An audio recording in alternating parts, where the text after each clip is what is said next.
Good morning, everybody, and welcome to Unholy Mole's Sunday Coffee Stream. Today we're going to be talking about Jordan Peterson's 12 Rules of Life. I've got Atheistic Snail with me. Attitude. God damn it, I did it again. You'd think I've never done this or something. But anyway, we got Snail, we got Staggers and Jags, we got Red Venture. We have Evans, the faithless Southerner and avatar of Nashu. I believe that's how it's pronounced to you. Yeah, what he said. Let's go. Huh?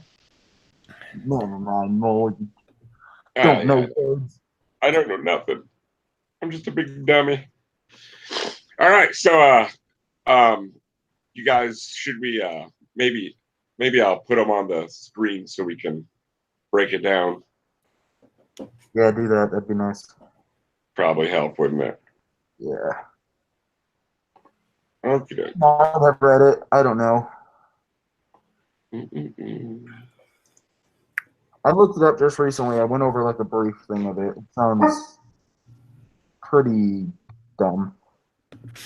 There's a small portion of the attention that Jordan Peterson gets that is actually like legitimate and what he is trying to do. From what I can gather from what he's said, the audience that he appreciates is not the Nazis.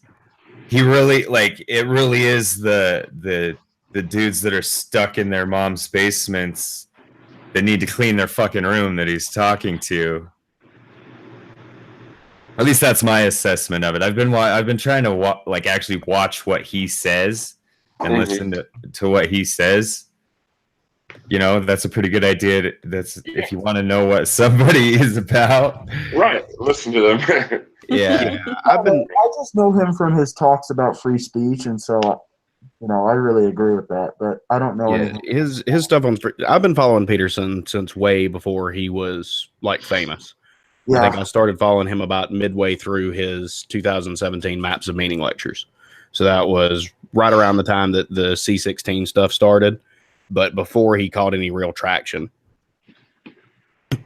And I think that the criticisms that are levied against him are the wrong criticisms to be levied against him. There are things that he says that are attackable, but he's not a Nazi sympathizer. And he's not a white supremacist. And he's not a lot of the things that the radical leftist types try to pin him down on. And I think it's a problem that in general, he gets strawmanned a lot. And I don't appreciate that because there are plenty of legitimate criticisms towards his views, such as taking your entire view of atheism out of a Solzhenitsyn book, who was Dostoevsky book rather. Yeah. His reliance on Solzhenitsyn, who was wildly anti-Semitic. There are books of Solzhenitsyn's that are banned in the U.S. And so there are things that you can levy against Peterson that aren't being levied against him. And but I agree with Staggs that what he is attempting to do and what he is doing to some degree of success is to help kind of disenfranchised young men and noble cause, dude. I think he just goes off the rail whenever he starts talking about religion and atheists and things like that. And he sort of got shoehorned into that. I don't think that what he's doing, like what you just mentioned, that I mentioned, I don't think he set out to do that. And it, based on what he said, he just found that that's what was happening. And that's the audience he had gathered. And he said, that's fine. If these are the people that are listening to me, then these are the people I'm going to talk to. Yeah. And that's what Clean Your Room is about. That's, I think what stand up straight with your shoulders back. Yeah, he does, which leads us right. Great segue, Staggs. Right into the first, which is stand up straight with your shoulders back. And I think that's one. I think that you have to get into your head, and I think this is something that a lot of people can't do. That he's writing to disenfranchised young men, and And so stand up straight with your shoulders back is definitely something, advice given towards kind of a classical view of masculinity. Well, and I'll be honest with you, I don't find that a class. That doesn't feel just masculine to me. What I hear when I hear that is be proud of yourself. Have some self-respect, stand up for yourself. Yeah. Maybe I hear things different, but that doesn't come off as just masculine to me. For somebody with a self-esteem issue that I fight with all the time, it just sounds like a reminder to it's okay to stand up for myself, if that makes any sense at all. Oh, absolutely. But I think what he's saying is that it's certainly used in the context of an older man talking to a younger man about how to be a man. That is definitely one of the pieces of advice that's given. It's not exclusive to that situation by any measure. My mom told me that too, because my dad wasn't around, and she stands up tall with her shoulders back. She's proud of herself. You know, it's about being, like you said, having some self-respect and being proud of where you're at. Yeah. And so that chapter was one of the ones that I had very few problems with in the book. Like I think overall the book is some of his weakest work. And I don't know if it was because it was rushed from his perspective or if it was publishing errors or things like that. But I didn't glean nearly as much useful information out of the book as I did a lot of his other stuff. And so, but that was one of the least problematic because he goes into the physiology of standing up, shoulders back, standing up straight, the way that people view you and the way that you'll eventually come to, you know, like the old adage, dress for the job that you want, not the job that you have. So that kind of pre-programming. And I think he did a pretty good job of laying that out in that chapter. And he didn't really go too off the rails in that one either. It was pretty straightforward. And it's really easy to make fun of him for that kind of stuff for the majority of people that this isn't targeted at. Of course, you should look somebody in the eyes and give them a firm handshake. Why are you writing a book about that? It's like, well, there's people out there that need to hear that shit. Well, the thing about it is, and that's what really bothers me about this, is everybody says, well, all of his advice is so painfully obvious. Well, if it was so painfully obvious, it wouldn't have been the bestseller within a week of release. Like, people want this message, whether or not it is obvious. It is kind of beside the point because people are definitely receptive to what the dude says. And so definitely. I don't care if it's something that was instilled in you. There's obviously a market for the message that he's purveying in a lot of these rules. Mm-hmm. So, and I'm not even a fan of his, really. I think that he's full of sophistry and he goes on gish gallops and he's really squirmy about answering really straightforward questions sometimes.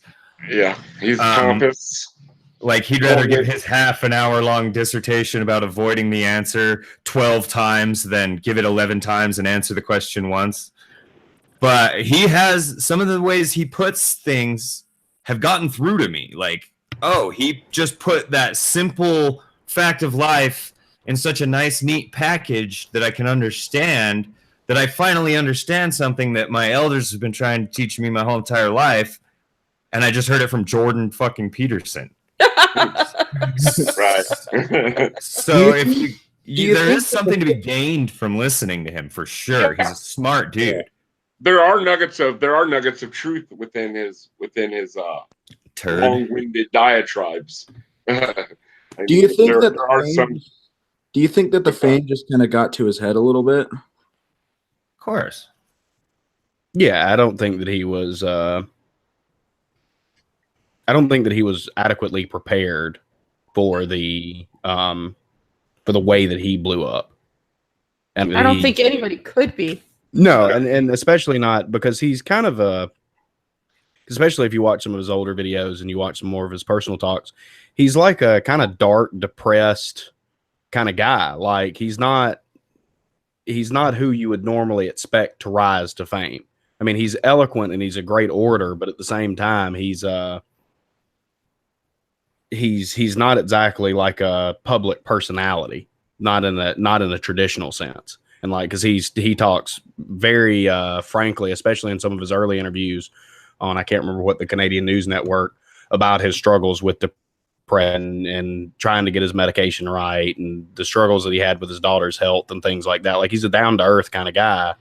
And then he got slung into this just massive amount of fame over essentially YouTube videos that he said that, you know, he wasn't going to obey the law. And like, I agree with his stances on free speech. And I think the areas in which he really shines, such as the Maps of Meaning lectures, drawing, kind of breaking down some of Jung's more mystic ideas into more solid, concrete, evolutionary, this is how things happened. I think that he does a really good job there. I think his message really breaks down whenever he starts railing against postmodernism and Marxism and atheism in general, because I don't think that he adequately understands those topics that he's attempting to speak on. Not in the way that he understands things like stand up straight with your shoulders back.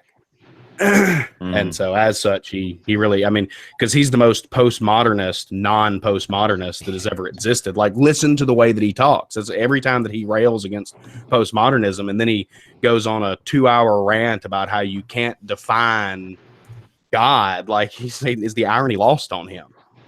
Well, and I think he's inadvertently pushing, like, forgive me if I get a little SJW sounding here, but he's inadvertently pushing some pre-Nazi propaganda shit with the neo-post-Marxist, the cultural Marxism from the Nazis, and then the neo-post-Marxism now. That's the same. It seems the same. It looks the same. No, it looks the same. And I don't think that his intentions are the same, but the message is the same. And I think that's why a lot of red flags get raised around him. But I guess we can take it on into rule number 2. Well, maybe he was just telling people to have good posture. Yeah, I think that was readily established. What's wrong with you? Stand up straight and tall and kick your feet out in front of you when you walk. Dang, Skippy. Yeah. Straight legs. But rule 2 is treat yourself like someone you are responsible for helping. Which I think that's one of the best nuggets of wisdom that I've ever gleaned from him, which is the perspective shift from to yourself as someone that you need to take care of. Mm-hmm. And especially as somebody that's married and has kids and things like that. Like, the way that I view helping myself is different than the way that I view helping my wife. And so, I mean, this one was absolutely spot on for me.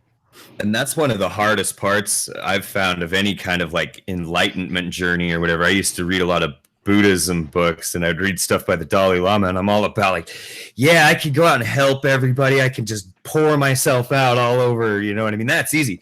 Go out there and just push it all out. Just push it all out. And then I get to the part where he's like, but first, you have to love yourself and take care of yourself. You have to make sure you get breakfast and enough sleep and all this. And I'm like, wait a minute, what the fuck? How the fuck am I going to do that? That's impossible. That's crazy. Making sure everybody else has breakfast is easy. Making sure I get breakfast is another fucking, why the fuck would I even care? Well, the website that I've got pulled up, it goes on in the rules. It says, many people are better at filling prescriptions for their dogs than themselves. Similarly, you may self-sabotage yourself daily by not taking care of your health, not keeping promises you make to yourself. Peterson argues that you do this because of some self-loathing that you believe you're not worth helping. Instead, you have to believe that you are that you have a vital mission in this world, and you are obliged to take care of yourself. See, I disagree with his, like, I like the rule, but I disagree with his summation of why the rule's not followed, because I don't have like a deep-seated self-loathing of myself. I would say that it's more that it's not, I want to help others because I hate myself. It's that I want to help others, so I ignore myself. And I think there's a distinctive difference between the two. And like, I agree that there's definitely people, but that's one place that the rule breaks down for me, because it's not that I loathe myself or hate myself. It's more that I just don't take time for myself, because that's time that used You're just with my not, wife, yeah, you're with not kids, or my taking job. the care. Yeah, you know, it's that I'm not doing it. Not because I hate myself. It's because You don't care enough. just only so many hours in the day. You don't care enough. You're not making time for yourself.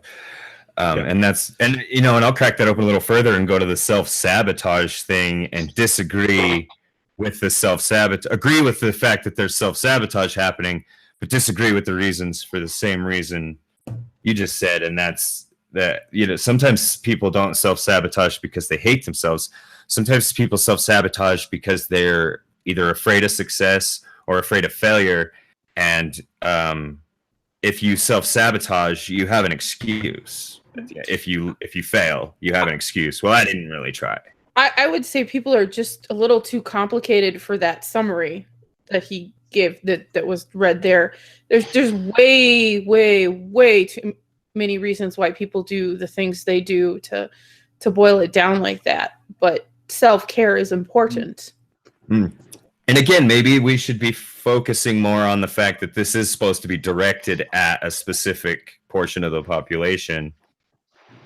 You know what I mean? Maybe or at least take that into account. Yeah. I understand that it's addressed to the public at large, but we should probably at least give weight to the recognized idea that he's written this with a certain type of person in mind, and that person isn't generally known for their high levels of self-care. Maybe those types of people do kind of have a deep self-loathing that affects them in that way. Maybe. Hard to say, I think. I mean, I'm sure that I'm sure that in a way he's right. You do tend to treat others better than you do yourself, and everybody has. I can't speak for everybody, but I've had moments of self-loathing of myself I've been self-destructive because of it. So I mean, I kind of agree in some aspects with that, but not completely. I mean, I wouldn't say I'm self-loathing all the time. I mean, but at times I can be, I think everybody gets that way at times. Definitely. Absolutely. Yeah, For sure. I guess we can move on to rule 3. Yeah, You're beating that one to death. Make friends with people who want the best for you, which is fairly sound advice. You don't want to associate people that are going to make your life fucking harder than it already is. But I mean, Who doesn't know that? yeah, I mean that's just common sense, isn't it? I don't think that's worth putting in a book. Yeah. Well, to address that idea, the book's called 12 Rules for Life, so they probably should be fairly simple and obvious to a certain level. You know what I mean? Like, Yeah. if I'm going to make the laws of the land, I'm not going to just leave out murder because it's obvious. Right? Okay, now That's I do one like of them. You know what I mean? I want that one in there for sure. Now I did like the Sherardi put in the link. It goes on and it says, don't accept charity cases by helping people who don't accept personal responsibility for their actions. People who don't want to improve can't be helped. Which is I really like that one because I've learned the hard way by doing that over and over and over again. But how do you know until you find out? I mean, that's the problem. I mean, I enjoy helping people. I enjoy being altruistic. So what if I help someone and then I find out later that, so you can't know. I don't know ahead of time what their motives are. You know what I mean? I think he's saying that, like, when that becomes clear, then you cease. Oh, then let them go. Yeah, you quit being enabling or whatever. Yeah. Yeah. Don't feed the animals, so to speak. Yeah. Anybody else have anything else to add to Rule 3? I mean, that one's pretty. Yeah, don't hang around with shitty people. Yeah. I mean, I think that the key takeaway, like a lot of that chapter was devoted to, don't don't have friends that'll bring you down, and don't have friends that'll cause you to do things that you don't want to do, et cetera, et cetera. But the rescuing the dam portion of it was what really stuck out beyond just the original rule, where you don't fall into the trap of having friends that are constantly in need of being saved, things like that. And I thought that was pretty sound advice. What if it's my father and he constantly needs rescued from the bellies of various whales? That's you're thinking like a postmodernist. Then your father should probably become a real boy and go back to Geppetto. Yeah. I was going to say, then your father should just become an anchovy.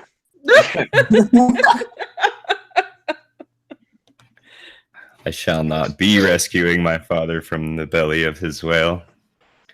To be clear, A whale of a time. he's made himself a nice little home in there. Yes. Yeah. Yeah, you don't want to fucking waste all your energy on ingrates. I learned that from the Satanic Bible. Yeah, like psychic vampires, I call them. People that I don't believe people that just drag you down. They steal your energy. I don't believe in that woo shit, but I'm just saying it, like in an explanatory way. Psychic vampire, yeah, that means something. That's a real thing. Yeah, that actually Is that why? Yeah, is I that know. why Crimson isn't here? What's that? Is that why Crimson isn't here? I don't know. I don't know why Crimson isn't around. He hasn't really been around lately. I don't know what's up. He's been really active on Twitter. Yeah, I don't know. He works that goofy time. And he works really goofy hours, and when he's not working, he's drinking. He's like the actual Alucard. Oh, And he only comes out when the troll is just right. Well, you guys should know about half of you are his cabal, aren't you? Pretty much. Next. Yeah. That rule is pretty by the book. I mean, that's pretty clear and obvious, but I guess if you're making rules for life, like I said, some of them are going to be pretty clear and obvious. One would certainly hope. Well, I've got 2 kids, 6 and 8, and things that you think are obvious. Oh, no. Yeah, I understand. I've got a 4 and a 6-year-old, so. Yeah. I've got a 6 and a 9-year-old. Yeah. We're all on pretty close to the same page. We know that sometimes you have to tell people not to stick knives in their own eyes. Right. Yeah. Warning: the coffee you're about to drink may be hot. Yeah. Oh, my 6-year-old loves coffee. And then I cannot get her to stop. Oh. There's a drug in it, right? Like there's drugs in coffee.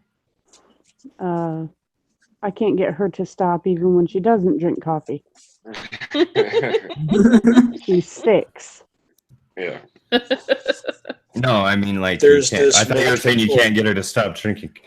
There's this magical invention that works on all children under the age of 8. It's called duct tape. Oh, I keep telling her I'm going to duct tape her to the ceiling. My mom used to threaten to sell me to gypsies. That was always her go-to. Oh, I've Sell me told to the her. gypsies. Yeah, I've told her I'm going to sell her to the circus. But she likes monkeys, so it kind of works. Right. Yeah. She found a 6-foot monkey at the store one day. Holy shit. Yeah, How much did that thing cost? a lot. I bet. I bet. Oh my goodness. All right. So rule number 4 then: compare yourself Are you to sure who it you just were wasn't a yesterday. book? What's that? A 6-foot monkey. Are you sure it just wasn't the store clerk? Right. Yeah, it was a stuffed monkey. Yeah. All right. Compare yourself to who you were yesterday, not to who someone else is today. So I'm confused.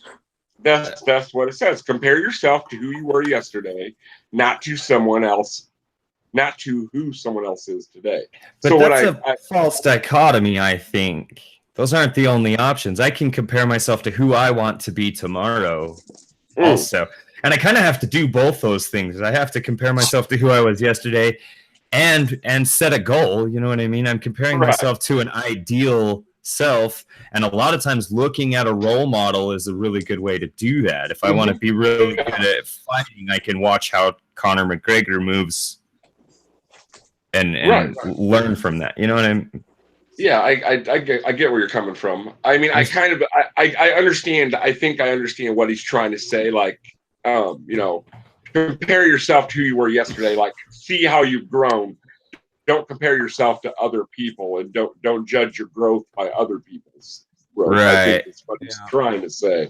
Yeah, and I guess I was just trying to lean a little bit more positivity on that. And like, you can look at it in a more positive way instead of saying like, you know, I don't know. That just seems like it comes from a negative place. Yeah. The way he's talking about comparing himself, because there's other ways of comparing yourself too. No, I think it boils down to Peterson's nature as well, because he is a very negative dude, and it shines through in a lot of his stuff. Just the way that he views existence, even, you know, his benchmark for progress would be something akin to, well, life sucks unbearably so, and if we can do any little thing to make it suck a little bit less, then that's something that we need to be doing. And so in this chapter it shined through as well, because I remember, because he goes into not being a tyrant over oneself, and constantly, it's more in the line of what Mole was saying, is comparing your growth to who you were yesterday versus comparing yourself to someone who is today. But again, it's framed from a negative place, and that is definitely not the best way to look at it. Right, because he's saying how far I've come. Look how far I've come. Say, you know, because I was shit yesterday is what it kind of seems like to me. I've become better than I was yesterday, which is good. That's definitely good. And there's always going to be that aspect to it, even if you're looking at it from a positive place. But I think thinking more about what you want to be and setting goals is more important than focusing on even comparing yourself to who you were yesterday, let alone anybody else. This is, and I'll read an excerpt here because this was one of the better things that I gleaned out of that chapter. I wish I had my hard copy, but I actually loaned it out to my mother, so I'm having to look it up via the interwebs. But is your mom an incel?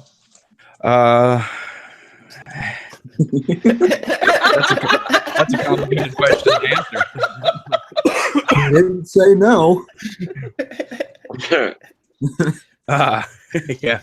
Anyways, so moving on. Yeah, it says, this is an excerpt. Thus, you set the following goal. By the end of the day, I want things in my life to be a tiny bit better than they were this morning. Then ask yourself, what could I do that I would do that would accomplish that? And what small thing would I like as a reward? Then you go, do what you've decided to do. Even if you do it badly, then get yourself that damned coffee and triumph. Maybe you feel a bit stupid about it, but you do it anyway. And then you do the same thing tomorrow and the next day and the next. And with each day, your baseline comparison is a little higher. And that's the magic. It's the compound interest. Do that for 3 years and your life will be entirely different. And I thought that was a pretty cool. Yeah. That was one of the notes that I'd had written out in my journal, because it's a pretty cool concept. Yeah, there is some good information in these 12 rules. And if you to be honest with you, I mean, it's no secret. I'm a recovered heroin addict, and I've been involved in 12-step programs. And a lot of this information it reminds me of some of the 12 steps. What do you think, Stags? Do you agree that some of the stuff is sort of 12-step-ish? Well, any sort of self-help program is, I think, because that's what the 12 steps are. It's not how to not drink. It's how to live as an alcoholic. Exactly. Yes. Well, and I would like to, at this point in time, I would like to bring up that one of the reasons that I find this book to be less than optimal is because there are nuggets of wisdom in there, like the quote that I just read, and things that are very applicable to everyday life. It is saturated in Judeo-Christian mythic comparisons. He ends up the Bible in ways that no honest to goodness Christian, like in akin to his biblical lectures, he views things through a very Jungian lens. And so while there are these good excerpts in this chapters, they'll be sandwiched between just straight metaphysical garbage. And that's one of the reasons that I dislike the book, especially towards the end of the book. I think it's the last rule, is just complete and utter nonsense. And it's each one of the nuggets of wisdom that you have to dig up is buried under a mountain of Jungian gobbledygook, gish gallop, whatever you want to say. Just there's so much that you have to wade through to get to the key quotes. The book could have been a quarter its length and been much better for it, because he'll go on this long, 3-page tirade about the nature of sacrifice as it relates to Abraham, and then get to something that's actually applicable to everyday life. And he wants to draw these comparisons, like if you're willing to sacrifice your son, then that's the imagistic representation of making a sacrifice for the future and things like that. It just, there's good stuff in there, but at the same time, even in this chapter, it was like, holy crap, that's not what any, he views these things through lenses that nobody else does. And that's a very apt metaphor, because it's like you go digging through a pile of shit to find a gem, and then you hold the gem up to show everybody, and they all go, yeah, but it's covered in shit, dude. If you just read that quote, what could I do that I would do that would accomplish that? What small thing would I like as a reward? Everybody's, you can go, wow, that's a really good saying. You didn't see the guy wade through the 5 pages of Abrahamic bullshit to get there, So and you don't need any of the Abrahamic bullshit to get there. No. It's why put that in there if you don't need it, other than to, I don't know. I don't what little I know about Peterson. I can't figure out what he's up to. So I don't know. Let me give you my, this will be a little bit off topic, but I can give you what I think has actually happened here. So he's a pretty negative dude, and he got scared shitless during the Cold War, and I'm on a quest to see how we got there. And along the way, he found Dostoevsky. And Dostoevsky, who was a brilliant author, I mean, I can't recommend his books enough. Crime and Punishment was good. The Brothers Karamazov is one of my all-time favorite books. But he got this view in his head that the Raskolnikov is basically the quintessential ideal of an atheist. And that the reason that the Soviet Union happened and all the people died and the Gulag Archipelago and all that jazz, and subsequently the Cold War, was because of a removal of the Judeo-Christian ethos from the population. And it's a misattribution of all the complex things that were going on during that period of time. I mean, you're talking years and years and years. So to just say, well, this thing happened.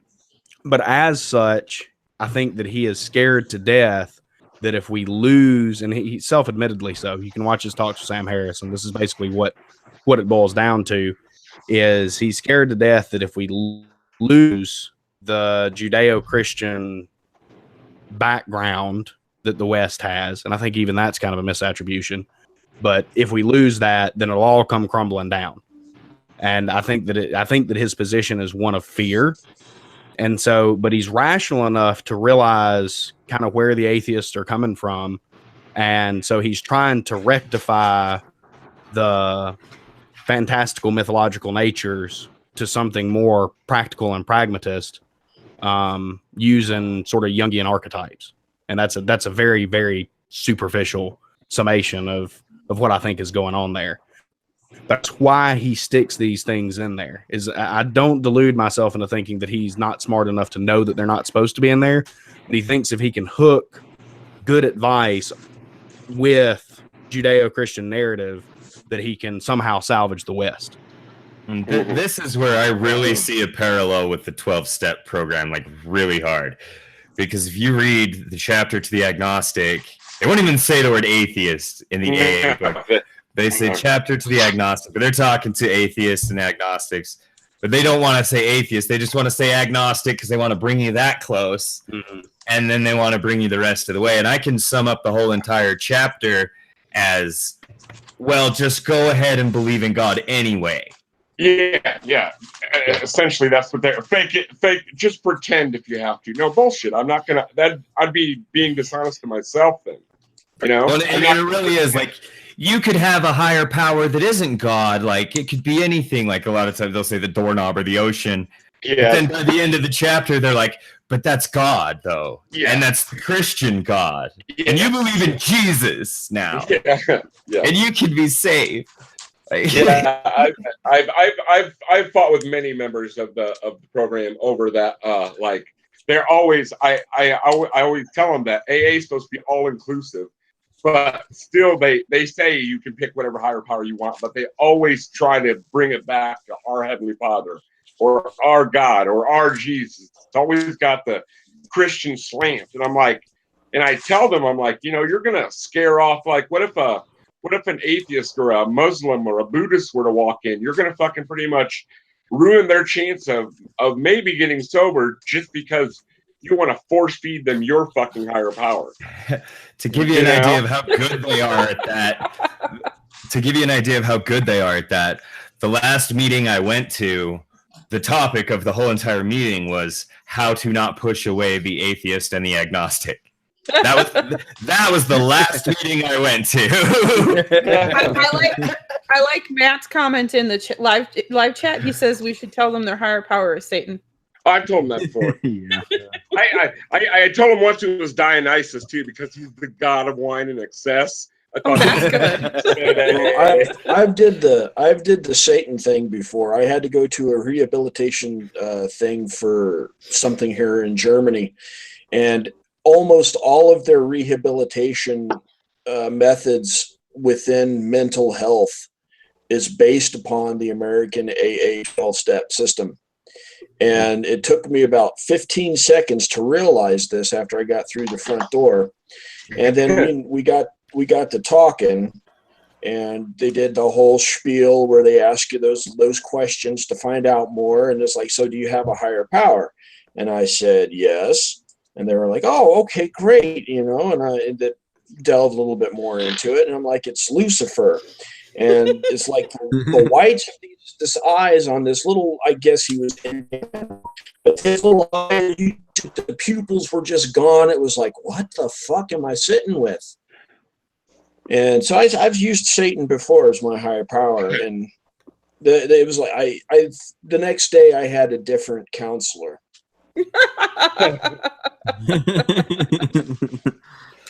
Look, man, when you go into those mental health programs like that, just fucking play along, dude. Tell them, yeah, Jesus is in me. I accept the Lord as my Savior. That's a butterfly I see. When they show you those cards, say that's a butterfly. You don't ever say that's a dead cat laying there. And I don't care what you see. It doesn't matter what you see. They don't want to know what you see. They want to know what sick, fucked up shit's going on in your head. And it's just butterflies, man. Just tell them butterflies. They'll let you go. Jesus Christ is Lord. Amen. It's like, why are you here, Mark? And it's like, because I tried to kill my ex-wife. But your ex-wife's in another country. I was summoned a demon to do it. And the demon didn't appear, so I had to go do the next best thing, and I started hunting homeless people down by the train station. And yeah, she's still alive, and that homeless bastard took off with my favorite fucking, you know, he's got my favorite hat, and I want it back. And oh, did he take your favorite rubber band too? That mother, it was one of those rubber bands that always snapped back when you pulled it. Aww. motherfuckers. That homeless man step on your blue suede shoes. Uh-huh. The Oh. dogs, the sheepdog's nipping at our heels here, guys. Let's get back into the group. Like, let's get this herd fucking. Well, don't we have a topic here? Like, Yeah. I guess that means it's rule 5. Not Yeah. let your children do anything that makes you dislike them. Yeah. That one like didn't talk in the morning. God I remember damn the it, overview of Sally, that book, and don't do that. I went over the overview. Ask for food. Yeah, I know. Kids always want to eat. I'm not sure how this got into the rules for life. Like, what? So I'll play a little bit of devil's advocate here. Like, I get, oh man, this painful for me to read, because in some of his lectures he gives parenting advice that's solid and stuff that I can't remember if it was Maps of Meaning or Personality Transformations. There were several times where he touched on the way that he raised his kids and the ways that he thought that parents should do, that I thought, you know, hey, this guy's spot on. So whenever the book was coming out and I read the rules for life, I was like, well, that's a weird way to put it. But I was kind of excited for the chapter because I'm a parent and my wife and I want to do the best job that we possibly can for our kids. As would most I was excited. parents. And then I started reading the chapter. And it was actually like the first one that I read. I just flipped to the middle and read it. And I was incredibly disappointed. Like, I understand his sentiment there. Like, basically, it boils down to your kids shouldn't be little shitheads, you know, which I think is pretty good. You know, your kids should be engaging and where people can like them. And, you know, and at one point he says that, you know, if you like your kids, then chances are other people will like their kids and it'll make their lives a whole lot easier and a whole lot better, you know. But if we've all been around that kid that, you know, just a little piece of crap to everybody that he comes into contact with. But what really bothered me beyond just the nature of the way that rule is phrased, which is just pathetic, you know, like, don't let your kids do things that you don't like. Like, okay, well, don't wake me up in the morning. Don't ask for food. Don't be thirsty at 10 o'clock at night. You know, like, yeah, these are all things that we don't like. Like, quit asking for water before bedtime, you little shits, you know. But I mean, you know, like, it's not practical. But at the same time, I understand the spirit of the rule. But what really bothered me about it, and one thing that I think that was kind of a nod to his and I don't know how you, and no judgment, but my wife and I are gentle parents. We don't spank our kids, period. No corporal punishment. We have other methods of discipline, but all the research pans out that I've ever seen that, you know, alternative methods of discipline are better than spanking. And this was not a conclusion that we came to lightly either, especially where we're at. It's like beat the hell out of them, literally. Right. Yeah, my daddy whipped me, and there ain't nothing wrong with me. I turned out just fine. Yeah. Yo, you turned out as a guy that thinks it's okay to hit kids. Yeah. No, so we find that a lot. And so in his lectures, and this was a really problematic chapter to me, because in his lectures he explicitly stated that they did not spank, period. They didn't do any corporal punishment. And he talks about the way that, you know, whenever his son had big anger issues, and he would set him down on the front porch and, you know, kind of talk it through with him and let him steam and let him vent. And then he'd come back out and say, hey, are you ready to, you know, you ready to talk about this and things like that. And I thought, man, this is similar to the way that we raise our girls. And I thought, I have a lot of respect for this dude. But then in this chapter, he goes on to give a nod toward corporal punishment. Like, well, but sometimes, you know, maybe you shouldn't hit your kids all the time, but sometimes, you know, if they're throwing a fit in the supermarket, a swat on the behind is what they need. And I thought, now hold on just a second, you know, and I can't help but think that this is nothing more than a nod to his audience, because it is the conservative, right-wing kind of people that think, oh, it's just fine to beat my kids because they're misbehaving. And this was not something that I'd ever heard him indicate. And I've watched hundreds of hours of this guy on YouTube. And every time that he touched on parenting, I always agreed with it because it was stuff that I thought, dang, here's this guy. This is stuff that these people need to hear because it's gentle parenting and how to handle a kid that's having a breakdown and good developmental things, and realizing that little people have big emotions and they don't know how to control them just yet. And I always agreed with everything that he did with the parenting. And then I read this chapter and I was like, I disagree with damn near everything you've said in this chapter. And so that was like, I kind of understand where he's coming from. But then again, like the way that it was laid out was just pathetic because he gave a nod to people who hit their kids. To me, that's unacceptable.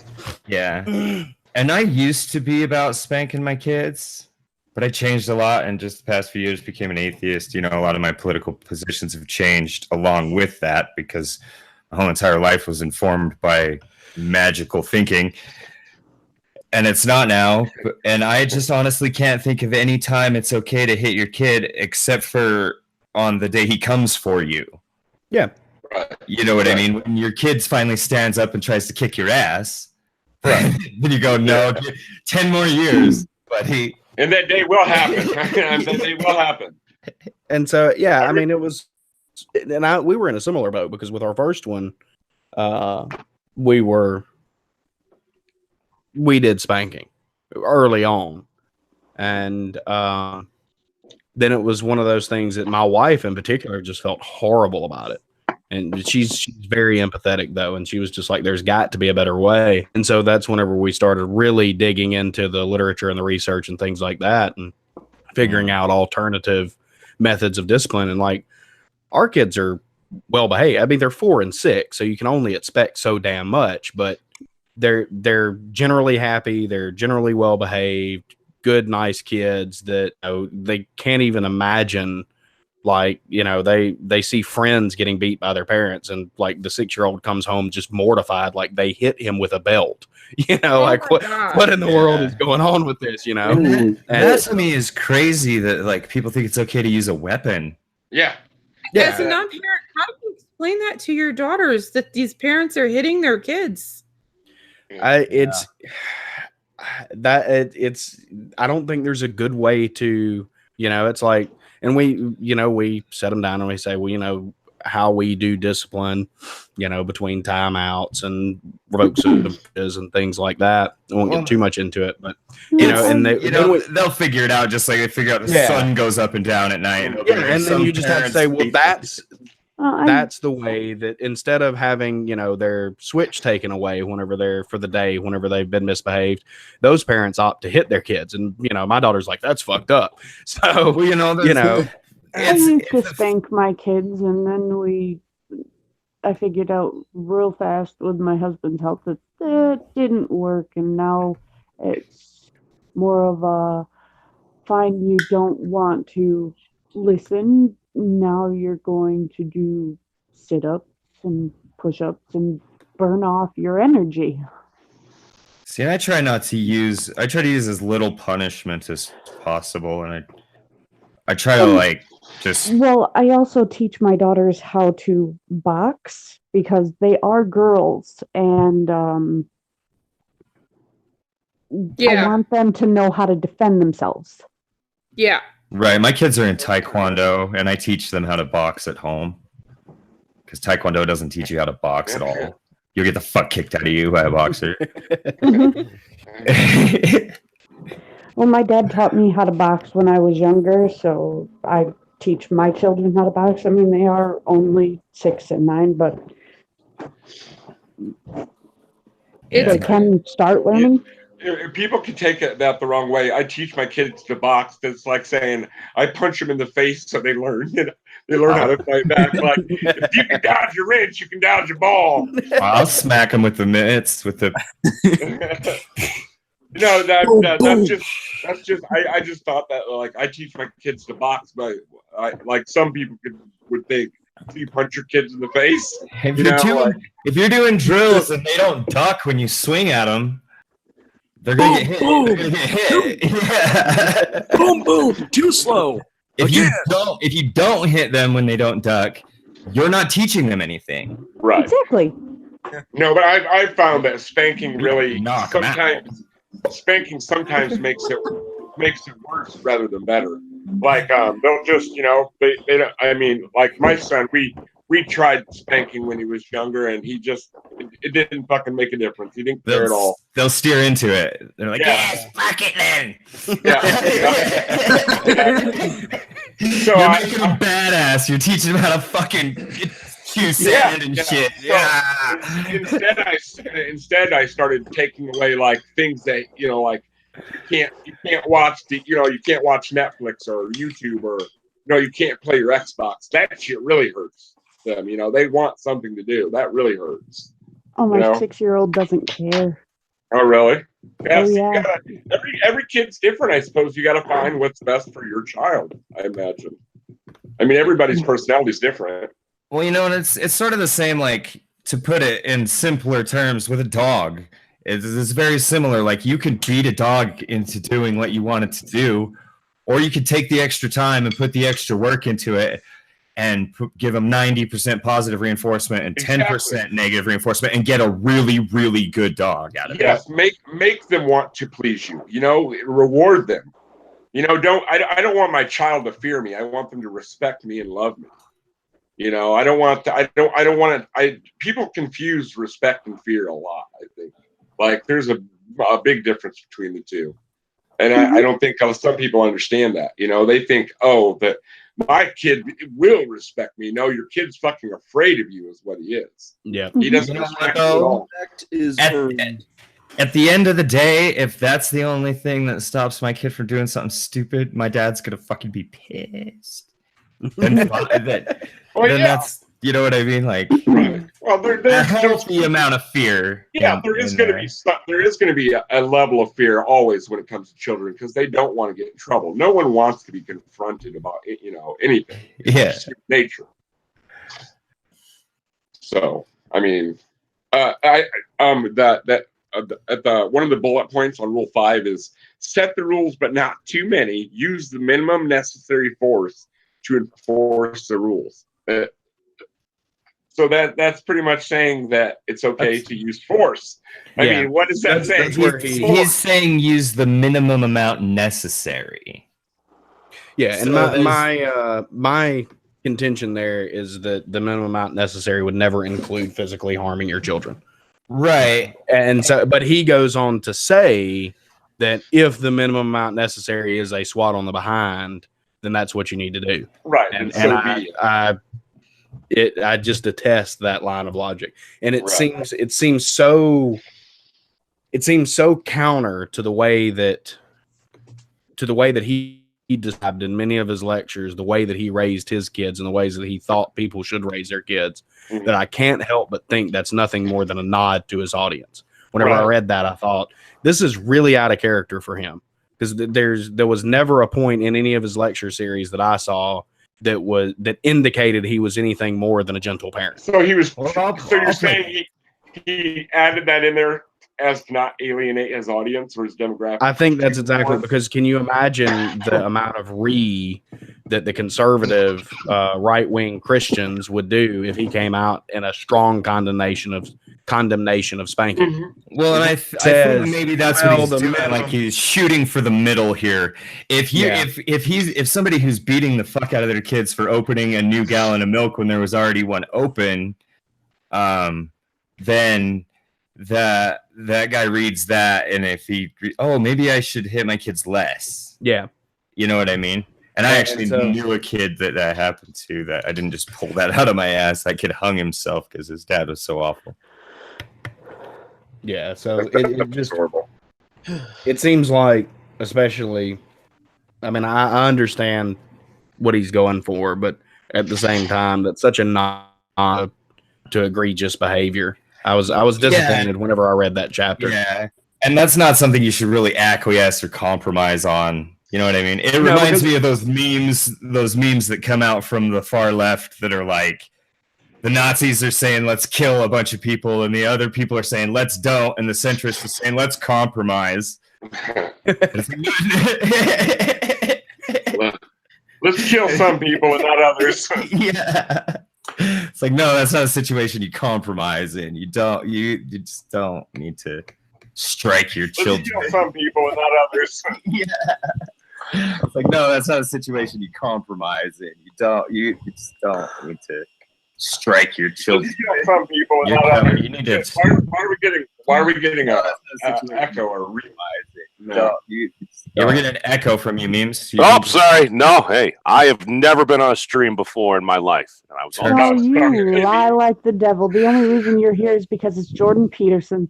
Well, I did it. that's a contributing earlier. factor. Yes. Hey, I heard you guys talking about fence sitters, so I figured I'd pop by. Well, we've all been doing a pretty good job of sitting on the fence about all of this. Well, the thing is, the way Professor Peterson lays out a lot of his things, and that wasn't just a troll in the chat. I did actually go to see him when he was down here in Boston, because originally I had a problem with something he said. At one point, he said that all Marxists are looking to destroy society, even if that was a consequence of what people were doing. If that was just a consequence of their actions, I do not believe that all folks of that particular persuasion are looking to destroy society. They just think it's a better path forward. So I had a problem with some of the things that he said about that. But then, before I went around and I looked at my room, and I realized I probably shouldn't be criticizing the entire world right now. So that's why I told him he was a pretty good wizard, which is a wizard is a person whom changes the world around them via verbal and semantic components, i.e. their words and actions.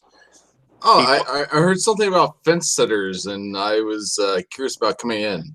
Welcome, fellow moderate. Not moderate. I'm just a fucking asshole beyond all reason. Oh, you look like a drunk badger. You're a drunk badger. I take deeply offense to that. I'm a goddamn tanuki.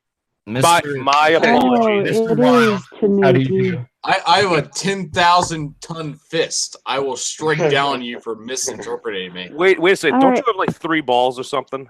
No, I have 2 balls. What? But Are we moving on Tanuki, to are you Rule 6? drunk in the morning? I do night shift. Of course, I'm drunk in the morning. Oh, okay, it's forgivable then if you do night shift and you hang out on the internet. I do night shift. Of course, I'm drunk in the morning. You fucking kidding me? I'm not kidding you, bro. It's I'm the totally topic. serious. So give me the matter of fact of the matter. We're on step 6. Yes. One steps to the matter, 1 step to the 6th. We'll figure it out. Are we moving on to Rule 6? Yes, we are. We're gonna try. We certainly aren't organized. Yeah. Rule 6 Put is your put house in order. Thank you. Sorry. No, you're all right. It's fine. Put your house in order. Yes. So what I've catched from the last bit of the matter was trying to comprehend the idea of just theism within the context of anti-theism. I don't know. I've been kind of in and out for the past 6 hours. Yeah, No, not even close. All I right, think you might have had some okay. streams crossed or something because we haven't been All right, talking about then theism or please give me a anti-theism. context of the conversation at hand. We're talking about the Did you 12 read rules the of stream life. title? Yeah. Don't make don't get so upset at your children that you want to hit them, but in case maybe you have to hit them, it may be okay. You can hit them a little. Yeah. if they're yelling, what I mean is that he goes to the if they're yelling in the store. Like not if Fucking they said nails. that- I have no concept of the conversation. Time right out. now. Time out. All right, now, if you're gonna be here, we're gonna do this more orderly. Tanuki, just slow down. Let's do this orderly. Okay, one at a time, people. Daggerson, what were you saying?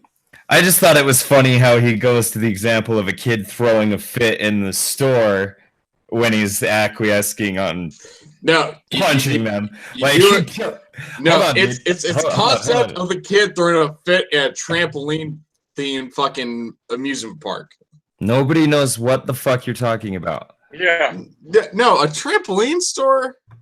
Or no, it's not a trampoline store. It's a trampoline park. You don't make me do this.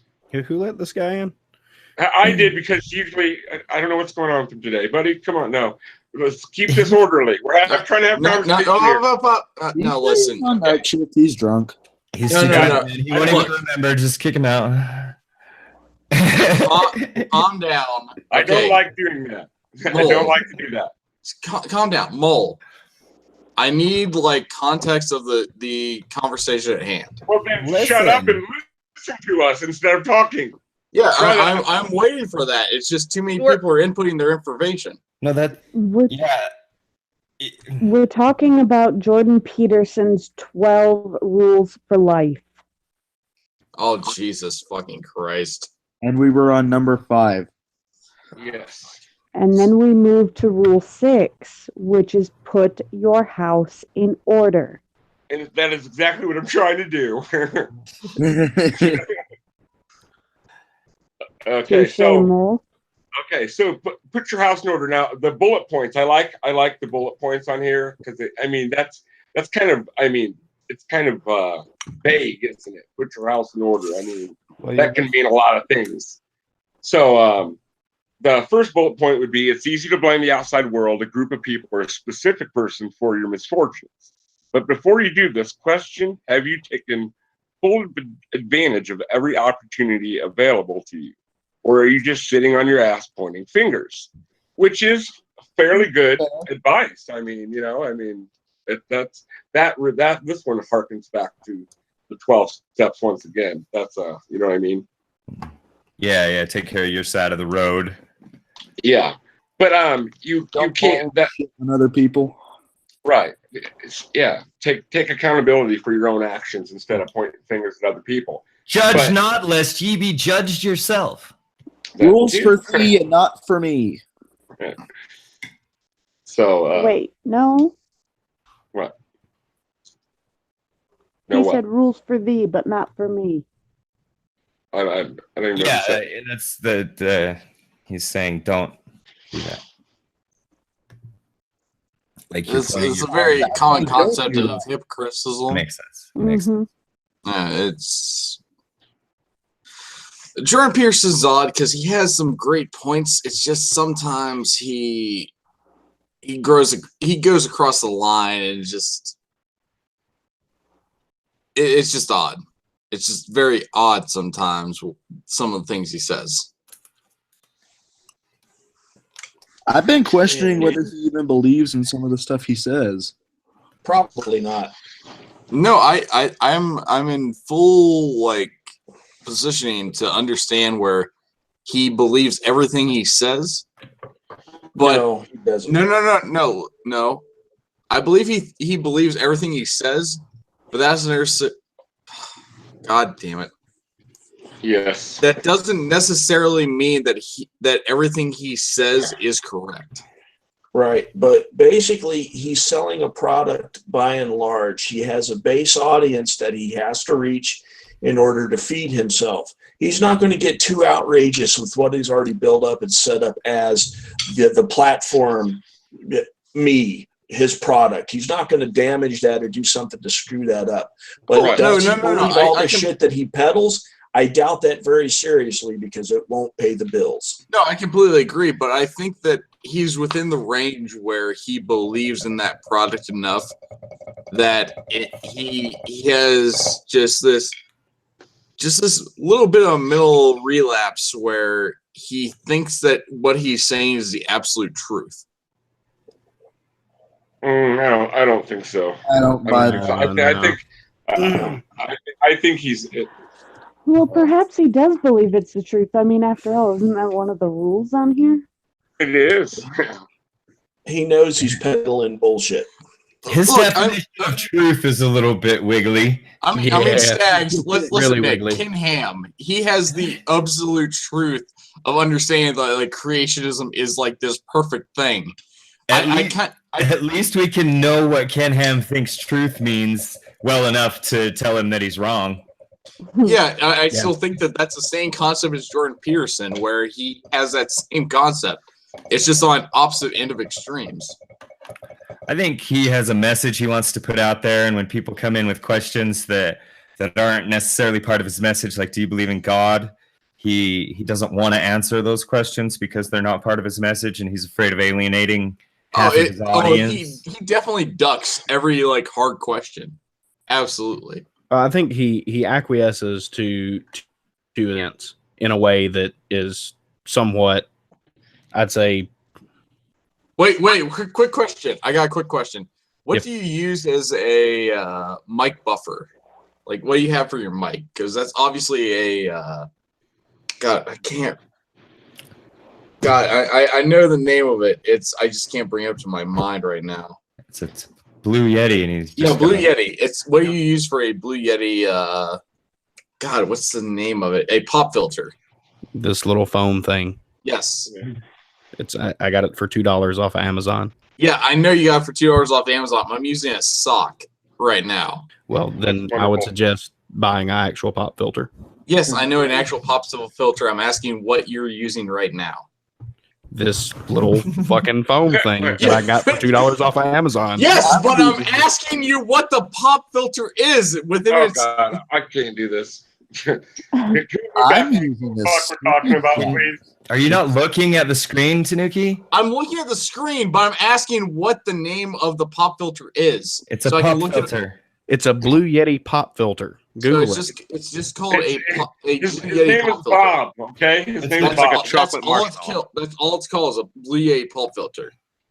Yes, Yes. absolutely. Well, it's gonna be DM me on Twitter, and I will send you the link to the one that I bought. Don't fucking worry about it. I'll It's just a figure it pop out. filter that's made to fit the Blue Yeti. Like if I wanted to get one for my T2035, I'd have to get a special one for it because it's shaped a little weird. It wouldn't be the same as one that I would get for this microphone because it's shaped a little bit different. I could just get a normal one for this one, just a standard one would fit it. But Standard one for that one. But moving back to Jordan Peterson, I think he's guilty of sophistry for sure. I mean, he fucking ducks and dives and dodges. He's always trying. I think so anyway. I think it's kind of smart because, especially with the God question, not that it's admirable, but it's clever because he wants to get his message across. If I'm giving him credit, he wants to get his message across without alienating any of his audience, and he doesn't feel that particular question is pertinent to his message. So he wants to duck that question because it's not important to him. Well, isn't it what a lot of folks do, even if they don't necessarily believe that there's like a big almighty dude in the sky or something? A lot of folks, they act with good moral character because they're like, well, you know what? Hey, just in case and everything. And that's what he says. He's like, I act as if God exists. No, absolutely not. Nah, Okay. I don't know. Yeah. Hey, you guys go your way, I'll go your way. No. Here you're assuming. No.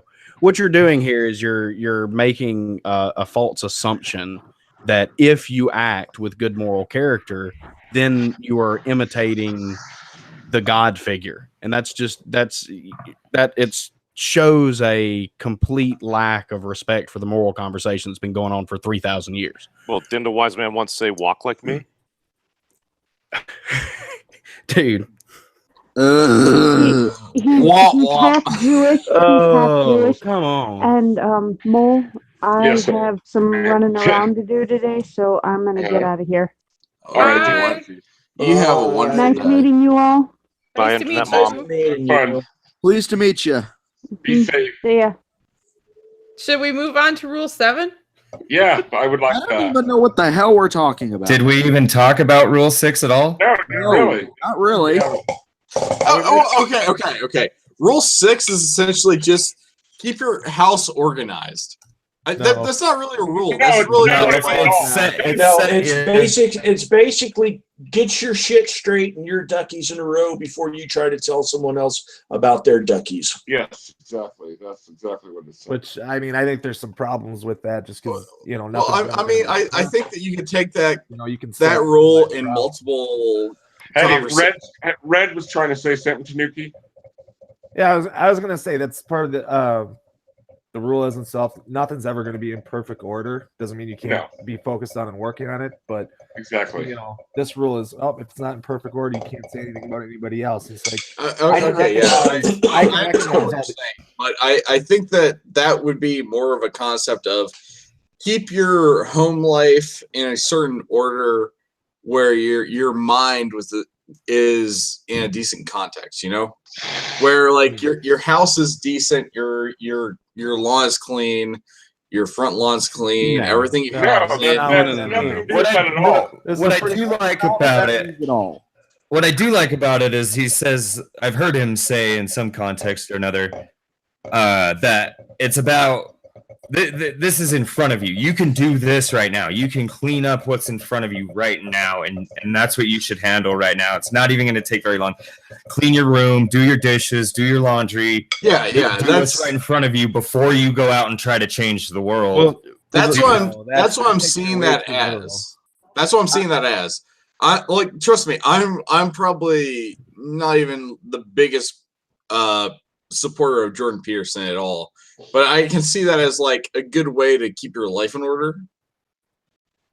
Because I'm on a fucked up off shift, and it just like keeping my shit in order helps me keep my mind in order. Well, the problem here is I don't have to have a perfectly household to protest the slaughtering of homosexuals.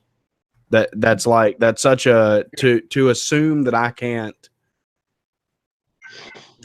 attempt to change the world because my house is not set in perfect order, whatever he means by perfect order, because nothing's ever okay. It does not mean that I can't weigh in on especially topics like that, like, you know. Okay, I'm gonna bring in a different part of that. I'm just saying that to have things in order when you're on like a bad shift or things are in bad order, and you have things just set up right, it helps with your mentality. Not necessarily that like what he says, like homosexuality is bad in that order, like you do it that way. It's just like just in your personal life, it just helps to have everything set up in a standard process of things. Like that works. It helps you get through your day. You're taking the idiom way too literally in this to put your house in the order. I mean, it's the whole idea is one big tu quo quo fallacy. Yeah, you know, pointing out hypocrisy. And it's like we can recognize issues in the world if there's, you know, even if we still have issues within. Exactly. No. I perfectly realize that. I'm just saying that like the idea of just like finding order and making your own order within your life, that works, but it doesn't even have to do with this. If you just find order in your life, regardless of anything else, it helps out. But the problem with that I don't is necessarily disagree with that. We're trying to talk about what he's talking about, though, not what you. That's what we're getting. What I'm perceiving for this. Okay, that's fine. You're. I'm just saying that you're reading it too literally. You're talking about putting your house in order. No. I think that there is a very literal level to it. I agree. Yeah. I'm taking a different. You should actually clean your room and fucking do your dishes. Yeah, there is a concept of that where it is prevalent. But I think Jordan, like the aspect of Jordan Peterson, it just like I'm taking that completely out of the equation.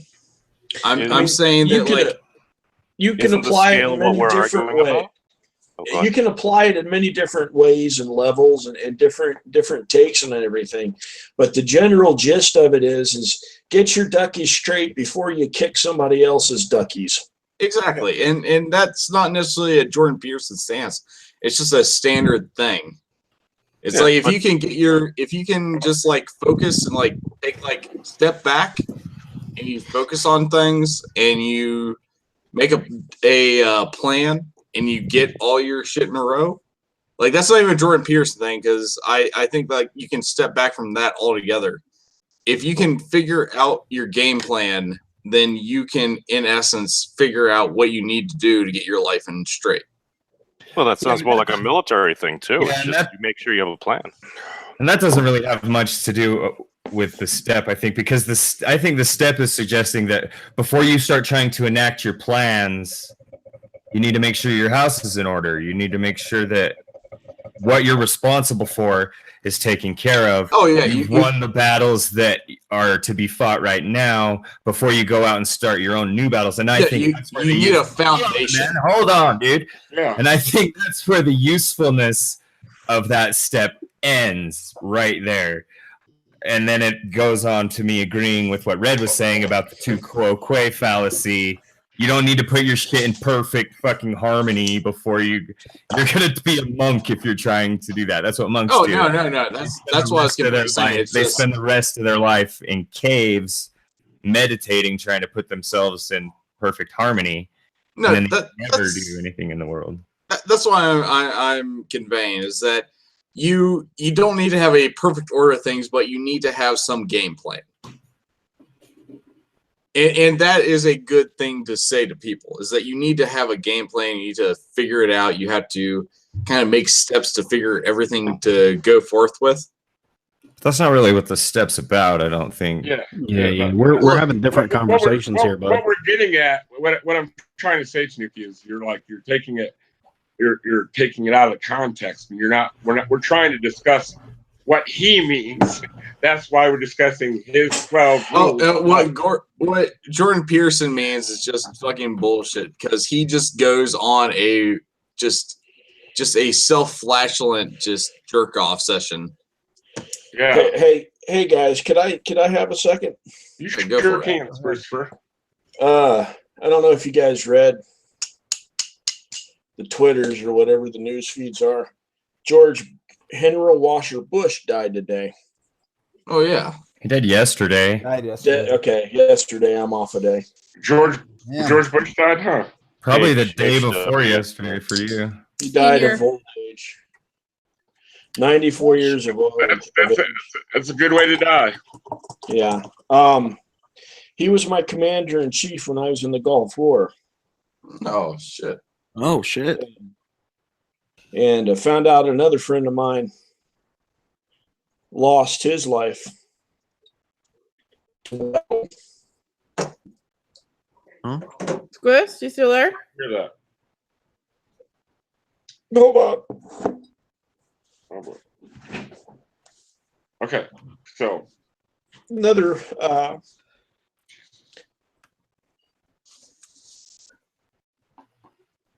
really good friend of mine didn't make it, and we fought this shit together for about 30 years, and he ended up clocking out 2 days ago. He decided the silence was for him, and hung himself. So sorry, Christopher. Yeah, my condolences, man. Of course, I am so sorry, man. Suicide, son of a bitch. I'm just worried that I'm gonna go that way. I hope you don't, sir. I hope you don't. You have a concert to make, my man. Yeah. You are a solid ass dude. I appreciate you, man. Kind of like you to stick around and keep laughing with us. Yeah. Or laughing at us, whatever. Yeah. Kind of the same thing in my case. Yeah, pretty much. Yeah, I'm sorry. You're fine. You're gonna be sorry, man. You are. Yeah, you're good, man. Yeah, you're fine, dude. Right. Yeah.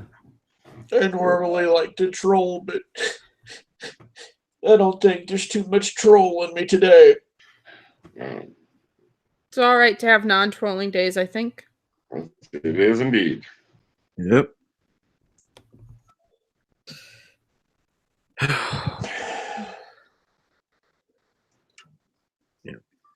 So, Jordan Peterson. Yeah, folks don't like Jordan rules. Peterson. Let's get back to Jordan Peterson. Let's get back to his stupid list. Yeah. So are we done with 6 or are we on to 7? Well, Yeah. I'd like to go on to 7. To get across what get across what I was trying to bring up when we were talking about Sure. this rule. It's like a smoker telling someone who doesn't smoke not to smoke, and the rule is basically saying, well, that smoker can't tell him. You know, it doesn't change that we understand that something might be wrong with the world around us, and we may not have everything under control and things in our lives. So that's what the rules putting out, say don't do anything before that, and that's where the issue comes in too. I mean, it does. I mean, you may be a smoker, you're addicted, but it's bad for you, and trying to warn someone else not to make your mistakes, while you're still making it. You know what I mean? That's part of the issue with the rule I have. Right. There's one of his bullet points on it was on that rule was stop saying things that make you feel ashamed and cowardly, and start saying things that make you feel strong. Do only those things about which you would speak with honor. I mean that's a pretty good. I mean that's a nice sentiment. I mean, but I do that already anyway. I don't say things that I would be ashamed of saying or make me cowardly. And what do you think they mean by cowardly? Like, stop saying things that would make you feel cowardly. What would you feel cowardly about exactly? What do you think? I don't think that it's necessarily feeling cowardly. I would more associate that with regret. I would be more concerned about saying shit that would make me feel manly in certain instances. Like, yeah, them motherfucker's legs blew clean off. Did you see that? Yeah. What step are we on? Sorry, 6. That was a bullet point of step 6. So put your house in order. I just didn't see how that really how that tied in with put your house in order, to be honest with you. Well, a lot of the book doesn't tie in well with the rules. Like, he'll go on like a 30-minute tangent out into left field and then very poorly bring it back to a central point. And that was another thing that I didn't like about the book, was that even whenever you were get into the rules themselves, there would be 15, 20 minutes that had nothing to do with the rules and that he wouldn't tie back in worth of crap. And it was just kind of like, it was like a rabbit trail. He kind of can get very tangential, and maybe it's because maybe you need to read like the first book, Maps of Meaning. I'm about halfway through the audiobook right now, and he does like very similar thing. He starts going, and it's like, it is this, it is all that is delivering here, it is chaos, it is this, and he just goes back and forth, showing that while something may be very much one thing, at the same time it may be all the way in another way to something else. So, do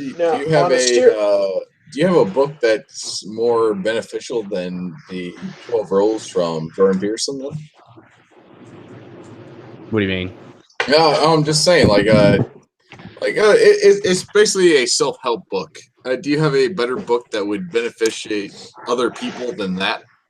Yeah, The Subtle Art of Not Giving a Fuck. Oh, God damn it! You fucking stole my bit. I was about to say that too, because that's a great fucking book. Yeah, I can give you a list of self-help books that are better than 12 Subtle Art of Not Giving a Fuck is a fantastic book. But no, and to get back to what Memes was saying there, no, I'm about 3/4 through the hard copy of Maps of Meaning, and I've watched all of his lectures and all of his YouTube videos. I'm not somebody that you can just say you don't understand Jordan Peterson. So you're not one of those folks that's like, I've watched all the videos. It's like, no, I literally have looped everything through and actually have the physical book. Yeah, I like Jordan Peterson. Like, I think that there's a lot of things that I don't like about his message, and a lot of things that I don't like about the way that he purveys things. I think he's severely mistaken on many things, especially his characterization of atheism and atheists. But as a general rule of thumb, I sound like a workaround. Sorry about that. So what now? Oh, when he says, he's like, well, you might claim to be an atheist, but you actually believe in God. And when he does that little workaround, it's like, okay, you can throw that out there, but it's like you're kind of telling the person what they believe. Yeah, well, it directly violates one of the rules. Will tell the truth or at least don't lie. Like his view of atheism and atheists is so contrary to what atheism is. To what atheism is, and even contrary to his own the Just axioms standard- of his life. Yeah, Would just you standard say it's viewpoints. perhaps a postmodern tactic? Yeah, I think that Jordan Peterson is the most postmodern, or anti-postmodernist that's ever existed. I can see that. I mean, he borrows so much from their playbook. And like, not that I have anything, I don't have a railing hatred against postmodernism. And it's not that something that I'm extremely well versed in, but it has nothing to do whether you're against or for it. It's just you have your own standard viewpoint for it. so anyways, yeah. Get back to Mole's original point. There's a lot of tangents Yeah. that don't really relate to the rules. Okay, well at so all. have we put 6 out of its misery then?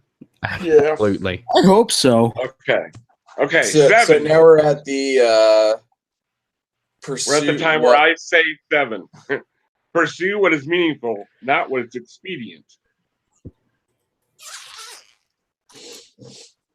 That's more of like whatever's in front of you, look at what's important, as opposed to It reminds me of not hitting your kids. Jesus Christ. No. Since we were talking about that earlier, that's what immediately comes to my mind. What's So meaningful, not I was- expedient. I What's wasn't easy? there Shut for that up, dude. conversation. Shut the fuck up. We need to, because hitting your kids is easy and expedient, and it gets quick results, but it's not meaningful, and it doesn't build up a strong foundation for them as a person. Yeah, I was asking, could you give me some context for that? Because I wasn't there for that conversation. So you're trying to cut me off to ask me to finish my sentence. Gotcha. No, I was cutting you off to give me some context for what you were saying. My advice Sometimes you just don't listen, dude. There's fucking 8 of us, 9 of us. Hey, the best advice I could give you would be rule number 7: pursue what is meaningful and not what is expedient. So listen to what we're talking about instead of fucking chiming in. Oh, that sounds like the ant and the grasshopper. What happens when you go back and forth? Okay, but there's bullet points on this. I'd like to add on to the pursue what is meaningful, not what is expedient. Where, okay, the first one would be doing good, and in parentheses it has preventing evil from happening and alleviating unnecessary suffering. End of parentheses. And provide your life with meaning. Meaning defeats existential angst. It gratifies your short-term impulses to achieve long-term goals. It makes your life worth living. No, I just want to point out that we got a real damn badger in here now. Yeah, hey, Badger. Hello. The Underground Alliance is here. No, Finally assembled at last. As I said in the Twitter chat, I'm dropping in, but I'm also doing something IRL, so I may not say very much. That's good. Well, screw you. Well, screw you too. Fuck all of you. How is everyone? I'm doing pretty good. How are you? We're all fine. Fair and Yeah. middle. Fair and middle. Yeah, you sound great, Mr. Staggs. He's gotten quite annoying. I can't imagine why. I had nothing to do with it. I just wanted to drop in and say this is a very interesting chat. I'm not entirely up on what. I haven't read his book, so I can't really comment from that angle. But I have listened to some of his talks and things, so I might have something to say there. We're talking about beating children and keeping your house clean. Yeah. Oh, I do. I do the first one of those all the time, not the second. Your unborn children don't count. Oh, count me out of that as well. You need to do less of the former, more of the latter. Clean your room, bucko. Yeah. Or clean your hole or whatever your den. Clean Well, your burrow. It's made of Burrow. soil. It's made of soil. If I clean it, it won't be there. Well, you need to set it in perfect order before you go outside. Before you pop your head out of your hole, make sure your burrow is in order. Fucking badgers. I just wanted to say to Mr. Squirrel Chap there, if I'm very sorry to hear what you said just now. So if you do want to talk to someone who's not too connected to anything about it at any time, just there's probably better choices than me, but I'm definitely willing to listen anytime you want to talk to someone. Yeah, same here. Same here. Yeah. Okay. Yeah, same. I'll keep it in mind. All right, brother. All right. So I'm and gonna mute myself again for the time being, so I can get on with this thing I'm doing while you're talking. I'll poke my nose in if I've got anything to add. all right, cool. Yeah, poke your dirt-ridden nose, you golden badger. I've got to smell them worms out somehow. Yeah. Yeah, you're talking about my cousin here, man. We're putting us underground people down, man. You fucking speciest. I'm down underground. Okay. I'm a god. It's my thing to judge. Oh yeah, that's right. Gods are pretty judgmental. Why don't you just go back underground where you came from? Go back where you came from, boy. We don't take you kindly here. Go to the void from which you came. So we need to prevent evil from happening, guys. We need to prevent it. How exactly do we prevent evil from happening? And what is evil? Drunks derailing the stream. Right. That definitely is one evil in this world. How do we prevent I don't mean that? to be a dick, but I drunk. do. He was kind of annoying. Yeah, I know that he pissed you off, Stag. He's my friend. I haven't talked to him in a long time, but he's my friend. Yeah, he's my friend That too. probably wasn't the best way to talk to him for the first time in months. But he didn't even say hi to me when he hopped in here. He just jumped in and started being drunk. So yeah, I did. When he said, "Hey, do you mind if I hop in?" I thought, it's fucking early in the day. I didn't think he'd be fucking shit-faced drunk. All right, he was drunk. I apologize for that. Well, it's still, I mean, he was fucking kind of being rude, and you guys know I do not like kicking people out. But I was It's kind of rude to everybody else. You got to do something. Yeah, I know. Sometimes you got to make hard decisions. I know. Like, I'm not good at it. There's one guy on one track, and there's your whole audience and all of us on the other track. Yeah, I know. And you can push Tanuki in front of the train. Yeah. You did. I did get a little more angry than you normally see me get. I'm like, wait, shut the fuck up, You probably couldn't make that decision because your house isn't in perfect order. Yeah, actually, Evans, I saw you just like leaning back in your chair all night. Yeah, I was like between him and freaking I don't even know who the other guy was, but I was having some serious face bombs. Like, I was this close to going on a rant. Yeah. You went from so excited to talk about Jordan Peterson to falling back in your chair. Jordan Peterson. Yeah, man, come on. Like, maybe you need to read some of his other works. Like, no, I have. I have, and I've watched all of his videos. That crap doesn't, me not understanding where he's coming from is not an argument. Yeah, and if he's gonna put a book out there, like, we should be able to criticize that book. Just the book. That's what blows me away about that argument. Well, you have to watch everything that he's ever done, and he does cover a very wide variety of subjects. So, to some degree, like if you want to criticize his views on postmodernism, you're not going to be able to do that from just reading 12 Rules for Life. But if you're talking about 12 Rules for Life as a single entity, then you don't have to read Maps of Meaning to say this guy goes all stupid tangents. Yeah, and if I have to read Maps of Meaning to understand 12 Rules of Life, then that's one of my criticisms of 12 Rules of Life. Yeah. And 12 Rules for Life is a common access to some of the ideas that were put forth in Maps of Meaning, because Maps of Meaning is a complicated, stupidly hard to read book. It takes his normal word salad up a notch. Wow, that's saying something. Yeah.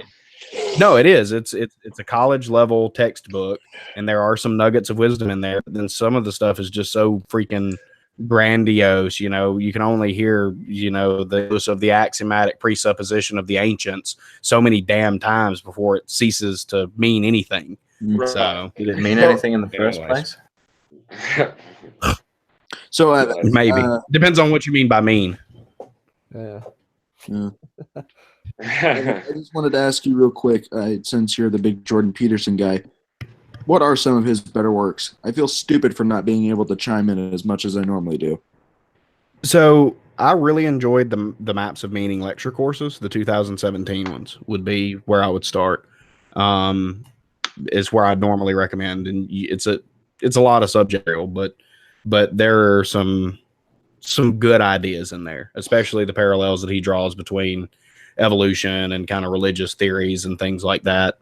That's him at his finest, in my opinion. It's a lot of word salad. It's a lot of Jordan Peterson, but at the same time, it's probably the most nuggets of wisdom in the pile of shit out of all the stuff that he produces. Right. All right. I would say 12 Rules for Life is a decent book if it was about a quarter of its length and he took out all the Judeo-Christian mythos crap and went out on less tangents. But at the same time, it's, especially as we get down, because I guess now we're pursue what is meaningful, not what is expedient, which is a pretty good rule. But at the same time, the majority of that chapter was him relating the nature of sacrifice and how it evolved over the course of the biblical narrative to Abraham and Isaac. And to turn child sacrifice commanded by an all-powerful deity into something equating pursue what is meaningful, not what is expedient, takes mental gymnastics that I'm incapable of. So, because he turned that story into something that's meaningful and good, not absolutely abhorrent, which is what anybody who reads the freaking Old Testament sacrificial narratives should be going, what in the fuck? What is wrong with these people? Not, they were actually trying to embody the imagistic form of sacrifice, et cetera, et cetera. So, I read that shit as a teenager for the first time without any grounding in a church, like a preacher telling me what to believe or anything like that. I read the Old Testament when I was like 13 with my friend because we were like, how come they never read this at church? And we read it and we're like, whoa, this is fucked up. I remember laughing a lot. He went on to believe in God, and I went on to not believe in God, and then believe in God later. But this is a little off topic, but have you seen the Sam Harris, Jordan Peterson talk? Which one? You talked about it. Okay, the one in Vancouver, where Brett Weinstein. Where Jordan Peterson's trying to say that that the New Testament supersedes the Old Testament, and well, if you've seen it, you know what I'm talking about. But he's like narrative. And he's like pretty much saying that, well, you have to take the whole thing in context to understand, you can't just take one paragraph. You got to know what's at the end to understand the beginning, or some bullshit like that. I'm like, what the? No. Yeah, and I really like because Brett Weinstein nailed him to the wall on that. He did. What do Moses's laws of war have to do with the conclusion of the New Testament? And he just stumbled around and kind of avoided the question like he does. Yeah. And it ignores all the other gospels that paint drastically different pictures that were excluded and persecuted during the formation of the New Testament. This isn't one story from start to finish written. It's different events, different things. So he's trying to add things to it that aren't there, and that's probably one of the biggest issues I have with his things. I mean, and it was in one of the earlier chapters when he brings up Cain and Abel. He adds so much to that story that is not in that story to try to get to his point. And it's one of the reasons I've always said he's a basic bitch apologist dressed up in intelligence. And which Sam made the good point too, going back to the Old Testament building on the New Testament, which was, well, I guess the Jews just have half the story, and yet they're a functional society. Like, you don't, if you have the Torah only, you don't have the whole story. And then could the argument be made that unless you include the Book of Mormon, the fourth chapter of the Jesus Chronicles, Do you not actually have the entire story? You know, like, where do you draw the story begins and ends whenever you're looking at such a fragmented collaboration of ancient tales? Hey, I'm sorry I have to interject, but I got a boogie. All right. Boogie on down, man. You guys. Thanks for coming, brother. Yeah. Take it easy. Nice to to talk swing to you, down sir. myself. Swing dance. Swing low. Yeah, that's the biggest issue I have with bringing all that different stuff together. It's, you know, and the Old Testament itself was written by 4 different groups with 4 different beliefs on things anyways. So it wasn't one grand narrative, and they actually, the ancient Jews, disregarded an attempt to make it a single narrative, you know, with the temple scroll that redacts all the or tries to redact as many of the contradictions in the Old Testament from the 4 different, you know, writing groups. So his idea that this is some grand narrative that he can put the Jungian archetypes into it's not there. It's just ahistorical. You know? Yeah. No, I agree. I thought that the biblical lectures were probably his weakest, where he was at his weakest, because the amount of shit that he adds to them is just blows my mind. I watched them all, but no legitimate theologian, Christian, or anybody who's ever thought about the Bible would agree with his interpretation of the Bible. That's not what it meant. That's not what they were trying to convey. You know, Cain and Abel is a paragraph long. Yeah, and he can. There is something to be said there that he may not be the only trying. Sorry, you go on, Sax. Sorry, the Bible isn't the only popular work of fiction that he likes to try to twist into every version of reality that he can either. Yeah. But do you guys agree with his interpretation of Pinocchio? Well, there might be something to be said that he's not that he's not trying to interpret the meaning of it, but he's trying to put a meaning on it that he finds useful for his purposes in whatever it is he's trying to convey. Yeah. It might be, it might not be that he's trying to interpret it. It might be that he's saying, here is a reference that you understand, assuming that the you in this context is someone who's read the Bible. I see. And then you know, saying here's a reference you understand. Here's how what I'm trying to convey applies through the lens of that reference. He could be doing that, or he could just be talking out of his ass. I'm not entirely sure because I haven't seen those particular things he said. Well, his definition of truth means that the story of Pinocchio is true, according to what I've garnered from listening to him speak. Is that why his nose is so big? But I'm building a triangle out of things he said, and he probably doesn't want me to do that. Well, his definition of truth is he views pragmatic truth to supersede literal truth, and he's been very open about it. And I think that's one of the big disagreements that I have with him. And and I like the way that Brett Weinstein puts it. It's, you know, the porcupine doesn't shoot its quills, but if you act in such a way, if you believe that the porcupine shoots its quills, then it's true that if you don't get around it, you won't get stuck.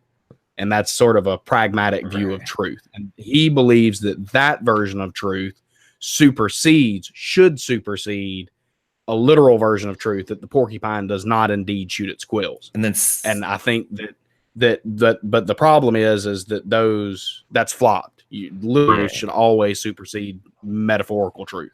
Yeah, and Sam Harris said something right there that neither Jordan Peterson or Brett Weinstein got.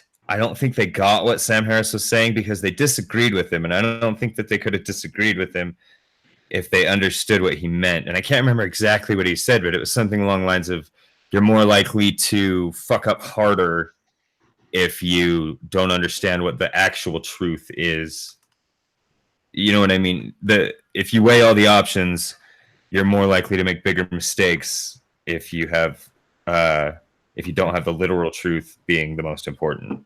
Yeah, I can kind of see where he's coming from in certain areas there. If there's a subject that, for example, someone doesn't have the prerequisite knowledge or ability to understand, a pragmatic understanding of it, as in this is the result of that thing. I don't actually need to know how it works in order to use it. Might be useful. Well, and also Sam Harris even concedes a really great example of what Jordan Peterson is saying by talking about how you handle a gun. Yeah. Whenever you have a gun, you just treat it if it's loaded. And you might hand me a gun and I'll unload it and I'll check it and make sure it's unloaded 5 or 6 times and the safeties are on, and then I'll hand it back to you and you'll do the exact same thing that I just did. Right. Even though you just saw me do it. And it's really ridiculous the way we treat guns as if they're loaded. It's ridiculous, but it's useful because of the potentially quite disastrous consequences of fucking that up.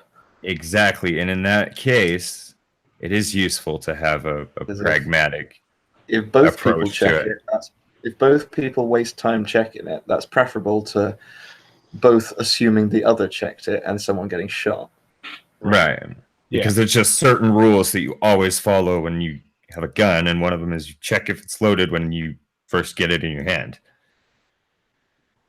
Yeah, I mean, it's there's practical applications to what he's saying. Then I think that he goes and he makes the problem is that he takes that argument and then says that that's applicable in all cases. That, you know, it's better if we all just act like God exists, like we act like guns are loaded, versus acknowledging that he may not exist. And there's where you're starting to. Yeah, it's like if I need to use the gun, I need to acknowledge the reality of whether or not it is actually loaded. And if it's not loaded, I need to load it. Right. Because I can't just point it and go bang. Yeah. It depends whether you're trying to use the god or not in this analogy, doesn't it? Yeah. That's a good way of putting it. And what I find problematic with that is the equivocation that he has with what he's talking about God. In that instance, he's literally talking about a God, you know. But when he talks about everything else, it's, you know, whatever your principle is that you follow or anything else like that. So there's instances where he gets into real equivocation on it. Yeah, he's bad at equivocating because he'll give definitions of God like God is that which selects in natural selection, and God is the axiomatic presupposition that you live your life by. And then in the next breath will indicate that God is the existent being that started the universe or whatever. You know, he's real slippery to pin down on definitions. I'm not a expert in Jordan Peterson by any means. I really don't know a whole lot about him, but I remember someone saying earlier, does he really believe that atheists believe in God in some way? I heard someone say that or something, that you're atheist, or you think you're an atheist, but you really believe in God. Well, he makes the same argument that Memes was trying to make, which is he believes that your actions are indicative of your actual beliefs, which to some degree I agree with. Well, I think that's obvious. And then he goes on to say that if you act as a moral person, then ergo you believe in God, even if you say you don't believe in God. But that's the point that I was trying to cross to Memes, that I probably did very poorly, was acting as a good person is not inherently tied to God. That's not at all. False equivocation, or however you want to put it. Because you can certainly act as a moral and good and upright person and not believe in God, and you can certainly believe in a different God and still be a good person. and still be a good person and things like that. So it's an overly simplistic view to try to shoehorn Christianity into all the various size pegged holes. So they're pretty much saying that you can't be altruistic just for the sake of society. You have to do it because of God. Because in his mind, an actual atheist is Stalin or Pol Pot or Raskolnikov from Crime and Punishment. Like that's what a real atheist is. And if you don't act in accordance with that, then you're acting in accordance with biblical principles. Okay, Basically, if you follow, Well, I've heard him make the argument that those ideas are just so ingrained into our society for thousands of years that even if you just don't even believe in God, you still live in a society that does, or something like that. You know what I mean? Like, the idea of God is what has built our rules generation after generation. It's what's got us to the morals that we have. Is the argument that he's making. I don't necessarily agree with that, but no, I think that's a terrible argument to make. Well, and this is where I come in with like the morality question and objectivity and stuff like that. Societies are why there's morals. As soon as you put two moral agents in the same thing, there's got to be ground rules put in place. None of that requires God. None of that requires any of that other stuff. It might be a tool by which they pass that information on. You know, there's morals because our babies aren't ready to live on their own when they're born. And their mothers need to milk, give them milk because we're mammals, and so we have to help the mother to stay alive while she does that, and we also have to help the baby stay alive. You're not done when you have a baby. As a human animal, as a human animal, you're not done spreading your genes when you have a baby. You have to make sure your baby has babies. That's why your parents are bugging you to have kids. It's evolutionary. That's what we are as animals. So we're social. We have to help each other's babies survive, and we have to figure out the best ways to do that. And we've done that by, in some cases, inventing gods, and in some cases just figuring out that we need to not hurt each other and steal from each other. And there's an argument to be made that needs to be adjusted to deal with overpopulation. Yeah.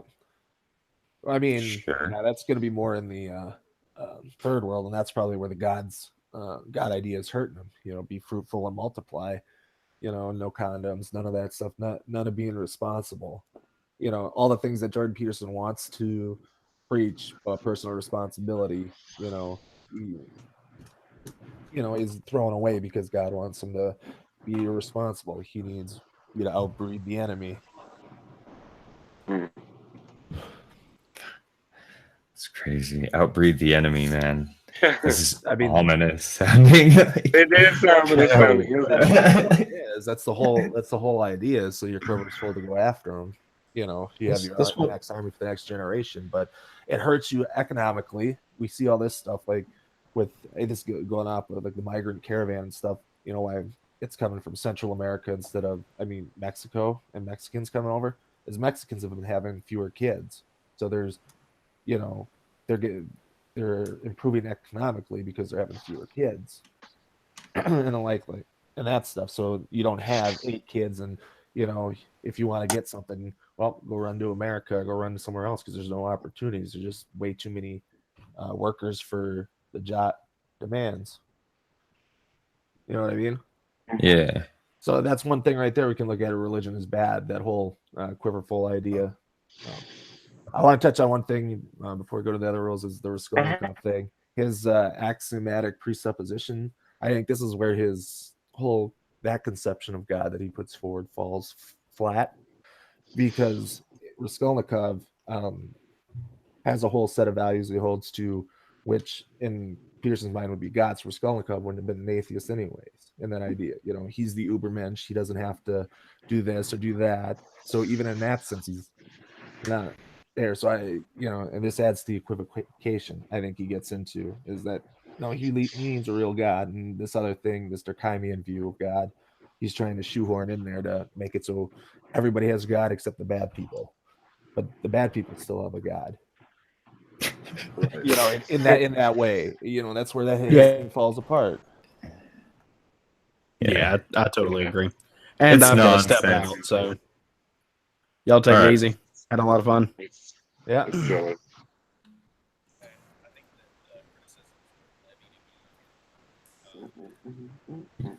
Yeah. All right. So shall we move on to rule number 8? Yeah. All righty then. Okay. Rule number 8 is to tell the truth. That's it. That's the entire rule. I like that one. I do too. I do too. There are some bullet points I'll add on, and we can discuss a little further. Okay, the first one is you may lie to others to get what you want. You may lie to yourself to feel better, but deep down you know it's inconsistent with your beliefs and you feel unsettled. I can agree with I can agree with that. I can agree with that totally actually. Can you agree with that first point? Yeah. I can agree with that, but it doesn't make sense within his framework. No, it doesn't because of Given his what he thinks definition is of true. truth. His definition of truth is Lying to essentially yourself. lying to yourself because Yeah. it's useful. Oh yeah, we were talking about that. Yeah. Okay, the next one. The next one is Fucking retarded. you must Sorry, develop say your that. personal truth and then act only in ways that are consistent with your personal truth. And here he is lying to Jesus yourself. Christ. Point 1 to point 2. It's so amazing how fast they can do it sometimes. That's like a complete 180, just that quick, man. That is so bizarre. The next one is. Can I interject? Can I interject? You may go ahead. This is a lot like when I was sort of on the fence about being an atheist. I remember sitting in an AA meeting and everybody was going around the room talking about their version of God that they made up. Mm-hmm. And I remember, then they didn't, of course, use those exact words, but everybody has their own conception of a higher power, basically. Right. You have your own God that you worship. But they basically break it down. Like if I'm summating what they're saying in the meetings and in the book properly, they're going around the room telling me about their own God that they made up. And Right, I'm like, yeah. And I'm like, half of you claim to be Christian. I'm not saying this to them, of course, but I'm thinking half of them claim to be Christian. And if you make up your own gods, then God will flood the planet. That's what he did then. Yeah, and that's like, yeah. Like he that's, made a rainbow to remind himself not to. Oh, that's right. But that was one of the things he got mad about. He was like, each man had made up their own god in their head. He'll just burn them later. And I'm like, how can this god have any power if he just made it up? Like, can you not understand what's going on here? And it was more convincing to me than probably anything else. That moment, I really realized that it was just an imaginary friend. That's all it was. And all I had ever been doing was making up my own god in my own mind. And making it up is the key word. Like, I was inventing a god out of nothing in my brain and pretending it was real and existing as though it was, or pretending I wanted to exist as though it was real. And that was supposed to guide me. And how could I have that realization and carry on being honest with myself and believe in it, any kind of a god at that point? Because I was already familiar enough with the Bible to understand that if you were going to make any sense of it or still believe in God after reading it, you had to do all kinds of mental gymnastics. And I just almost instantly abandoned all of it. I was like, this is just bullshit. I had almost the exact same experience, and with AA, more or less. I mean, I can't even it's like they're like you know how they're always saying, well, don't reject it without doing a thorough investigation. I've probably been more thorough than anybody. Well, not anybody in AA, but I mean anybody in my local one. Okay, like I try to explain that to them. I'm like, they're like, oh, you're just rejecting without even giving it a chance. I'm like, no, you guys are fucking making false equivocations. You stop drinking. You stop drinking and start doing things that are good for you, and good things start to happen. That has nothing to fucking do with God. You stopped drinking and started doing good things, so good things started happening to you. That's all it is. And they can't get through their fucking heads. They always want to give all the credit to God, and I just think that's so ridiculous. I'm like, you can't take any responsibility for good things you've done. It's all God. Are you only shit? Yep, you're only responsible for that's one of the bad things about AA is they teach you really on the they teach you in kind of a roundabout way that you're only responsible for the bad things that happen. You're responsible for all the bad things that happen in your life. And you're not responsible for any of the good things. That's God Right. that does all the Yeah, good that's stuff. so ridiculous. I saw a little picture a while ago of someone. There was like a sports team that had lost a game, saying, "I blame God for this." the announcer was going, "But you're only supposed to say God does the good things." So no, it's all God's fault we lost.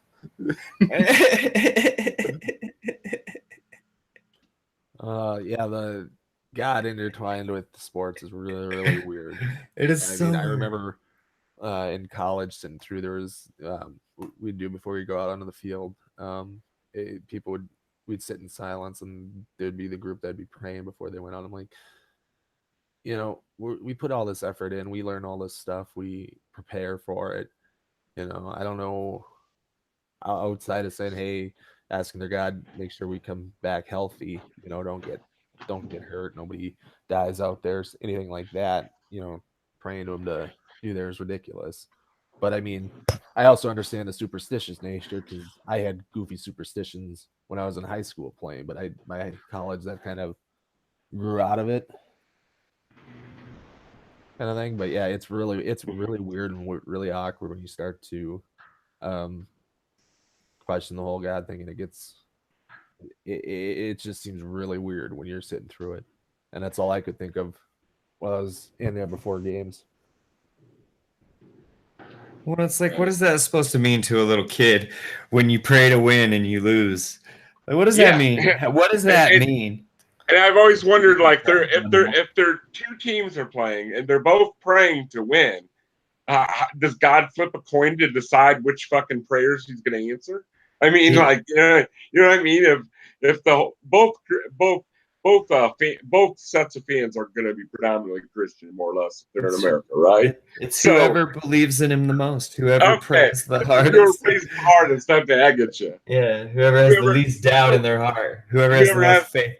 Whichever team has the least number of people on the team that touch themselves. Yeah. What? And I thinking about it. Or perhaps the most to try to draw them closer to God. This is something that would probably make more sense in pre-monotheism. When there's multiple gods that you're praying to your own. Fuck yeah! Now that's rad. Now we're getting into some cool shit. That'd make more sense, and this kind of seems like going up. I'm making these analogies with sports, but I mean that's the only thing I see. You about to go off to war and you pray to your God, kind of thing that way, and it's just kind of one of those things that persists. And so it seems weird now when everybody seems to worship the same one, and we get to, and you get to these weird conundrums that, well, there's two teams asking them to, win, and one of them's got to lose. I think it'd be cool if the two gods were they're playing a game of one-on-one. Like, sure. I kind of like the competitions between the gods in the Elder Scrolls series. It reminds me of like the Dragonlance books where the gods had their interests on Earth and they would come down and help the people, telling them where the dragons were or whatever, giving them magic spells.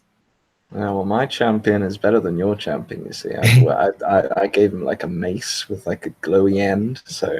Yeah. Yeah, well, my champion's got like a bird that talks to him, so... Well, I'm going to turn myself into a wizard and go down there and help him. Oh, that's cheating. That's cheating. I don't give a shit. I'm going. Yeah, that's pretty much what it was like. Yeah. So Jordan Peterson rules. Yeah. Back to Jordan Peterson. Okay. But another one of the bullet points would be lies can be about how much you enjoy your job, whether you want to be in a relationship, whether you're capable of something, that a bad habit isn't that bad for you, and that things will magically work out, which is fucking hilarious coming from a theist, because that's what they think all the time, that things are going to magically work out. But so let's think about this. If you're not happy in your job, but it pays you well, I mean, would telling yourself that you're happy in it be a good thing in his theory of truth, right? Because, he's getting the benefits, you're getting all this other benefits from doing something there, just you like it, it's good, it's beneficial for you. That helps you survive is beneficial and stuff, right? In his theory of truth. So telling yourself that you love your job when you don't love your job is, I mean, this, like I said, this is where it's just infuriating with him sometimes. Yeah. I'm sorry, I didn't mean to cut you off. Oh no, that's right. He says one thing and then turns around and says the exact opposite right back. I mean, I don't know how anybody can't see that, and when especially with this book, but yeah. I mean, I'm with the whole general premise, tell the truth or don't lie to yourself, but that's because I'm working with truth or actual true things, and not what works. I like the definition of truth where you can figure out what it is and everybody will agree on it. Yeah. I don't like a version of truth that can be different for you or me. We have a different word for that. It's called opinion. It's true for you. Yeah. And that's probably the most, for as much as he rails against postmodernism, his personal truth thing is, very, very postmodernist. It's funny that way. For someone who is so anti-postmodernism, he's one of the most postmodernist people in popular culture right now. Yeah, he's really huge right now. Now, the last bullet point for the truth one, or not the last one, the second last, is once you develop your truth, you have a destination to travel toward. This reduces anxiety. Having either everything or nothing available are far worse. Did I read that right? Yeah, I read it right. It sounded weird. Having either everything or nothing available are far worse. You might have a point there about everything available being actually quite limiting. Because more options than what you know what to do with.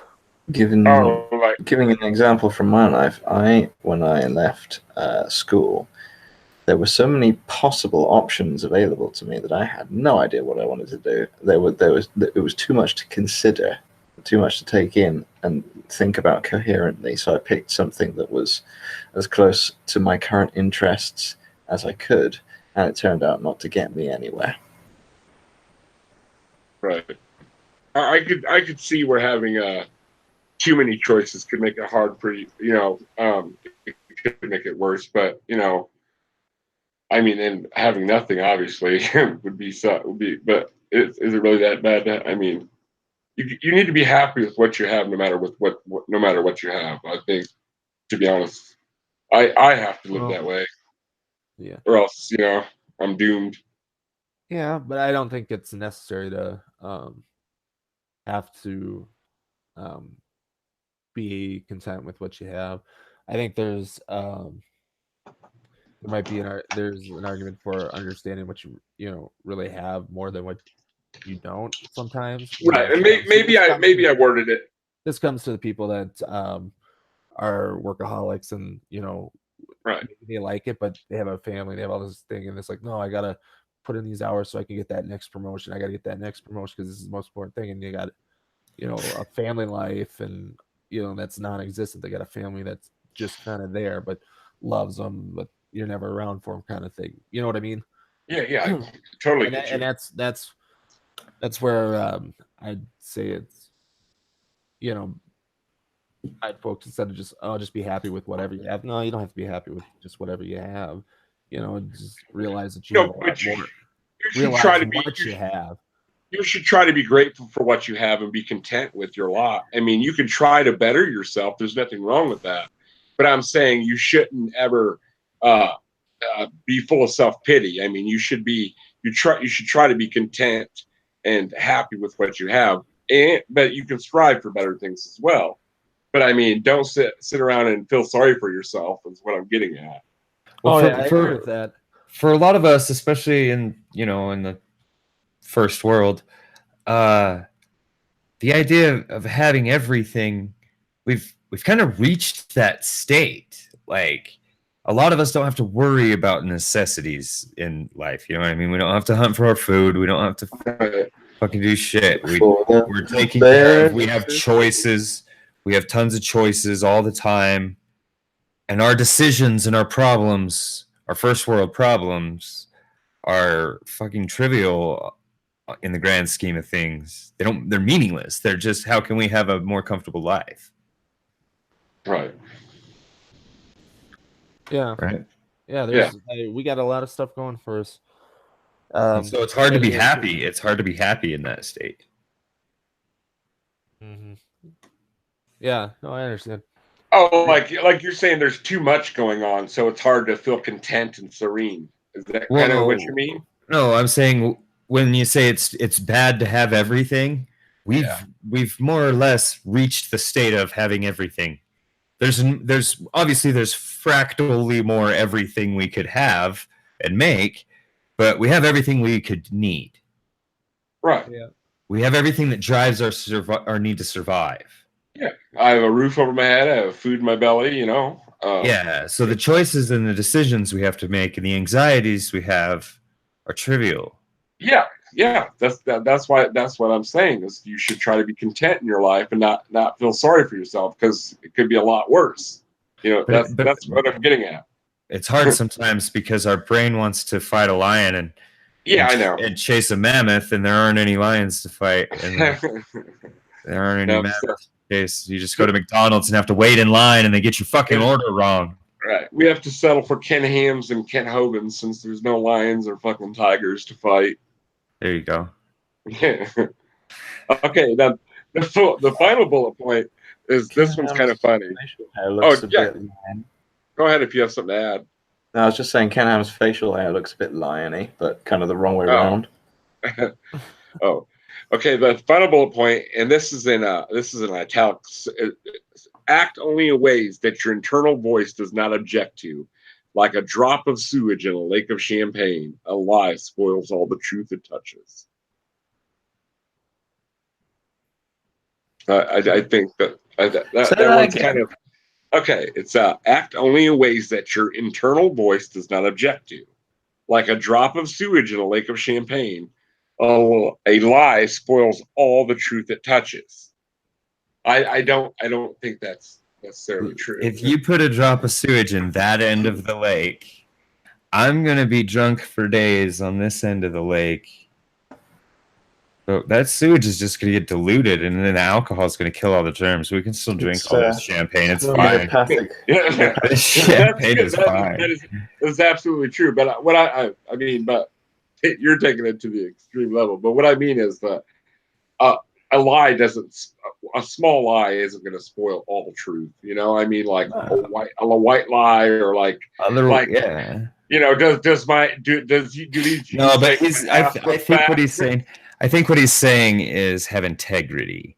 He's saying act in a way that your internal voice doesn't object to. So do things that are in line with what you believe, which is perfectly admirable. But the metaphor he used is fucking stupid, and he didn't clear it out in a way that separates it distinctly from the lying thing he was just talking about. Right. Which is a little unclear, I think. But having integrity makes sense.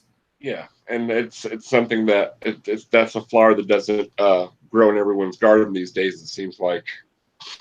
Right. But yeah, one drop of shit isn't going to spoil the whole biscuit. Yeah, that's what I was getting. Tell a little bit on the other side you can eat. Okay, you want to move on to Rule 9? Have we beat the hell out of Rule 8? Okay. Yeah. Rule 9. Assume that the person you are listening to might know something you don't. I think that's self-explanatory. That's a good thing. That's the best ones are. Pretty good advice. Well, yeah, they could do. You go into a conversation thinking you know everything, you're not going to come out, with a changed mind. Right. Usually.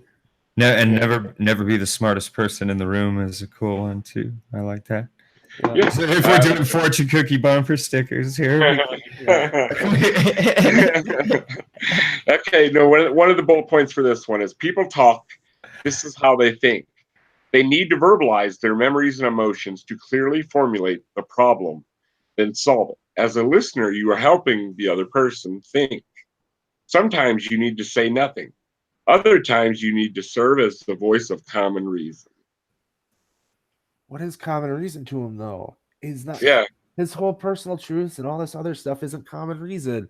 It's this is very much postmodern in the thinking of it. You know what he sounds like to me with that particular bit. Well, the personal truth thing is, he sounds to me like many of the truths we cling to depend greatly on our own point of view. Right. Which is accurate in some ways, but also was basically Obi-Wan trying to say, yeah, sorry I didn't tell you that he's your father, but I had a reason, so... From a certain point of view. But I mean, this would come down to a lot of the constructionist philosophy and all this other structuralist stuff from postmodernism that he hates. That like this is such he's got such a conflict with wanting, truth as we understand it, things being true with this postmodern conception of lived experiences and all this other stuff. It's fighting at each other, and it leads to a very incoherent philosophy that he's putting forth in this, at least in this book, but from what I've seen him when he's talked and all this other stuff, it's you say I don't know, it's just frustrating that something as simple that it seems real simple that he's got contradictions in there, and it's people will stand up for him. It's like, oh no, you just don't understand. It's all this crazy stuff. No, I think I understand what he's getting at. Right. I mean, I get where he's I get where he's coming from, but I mean, like his advice is like very vague and wishy washy. I mean, like he'll say one thing and then he'll kind of contradict himself in another way, or maybe it's just the slant he puts on what he's saying. Mole, would you say it depends on how? Hey! I had to grab a little tuna sub, and I am all fed now. And I popped back in. I was listening for a few minutes beforehand, but I remember you were saying earlier, "Hey, what's going on, my guys?" And dudes, dudettes, whatever. But basically, you were saying it depends on how literal the interpretation is it not? What do you mean? What depends on it? Well, I remember we were going back and forth with another guest earlier, and you said that perhaps they were taking a particular point. I think it was Rule 4 through 6 that they were taking an extremely literal stance on it, and that's why it was Tanuki, and he was like taking the he was like I don't know if he really. He seemed to have got what we were saying, but at first he was saying, he's saying you need to clean your house and make sure your apartment's clean and your refrigerator's clean. And I was saying that's not what I don't think that's what Jordan Peterson's saying now. But I think it is. I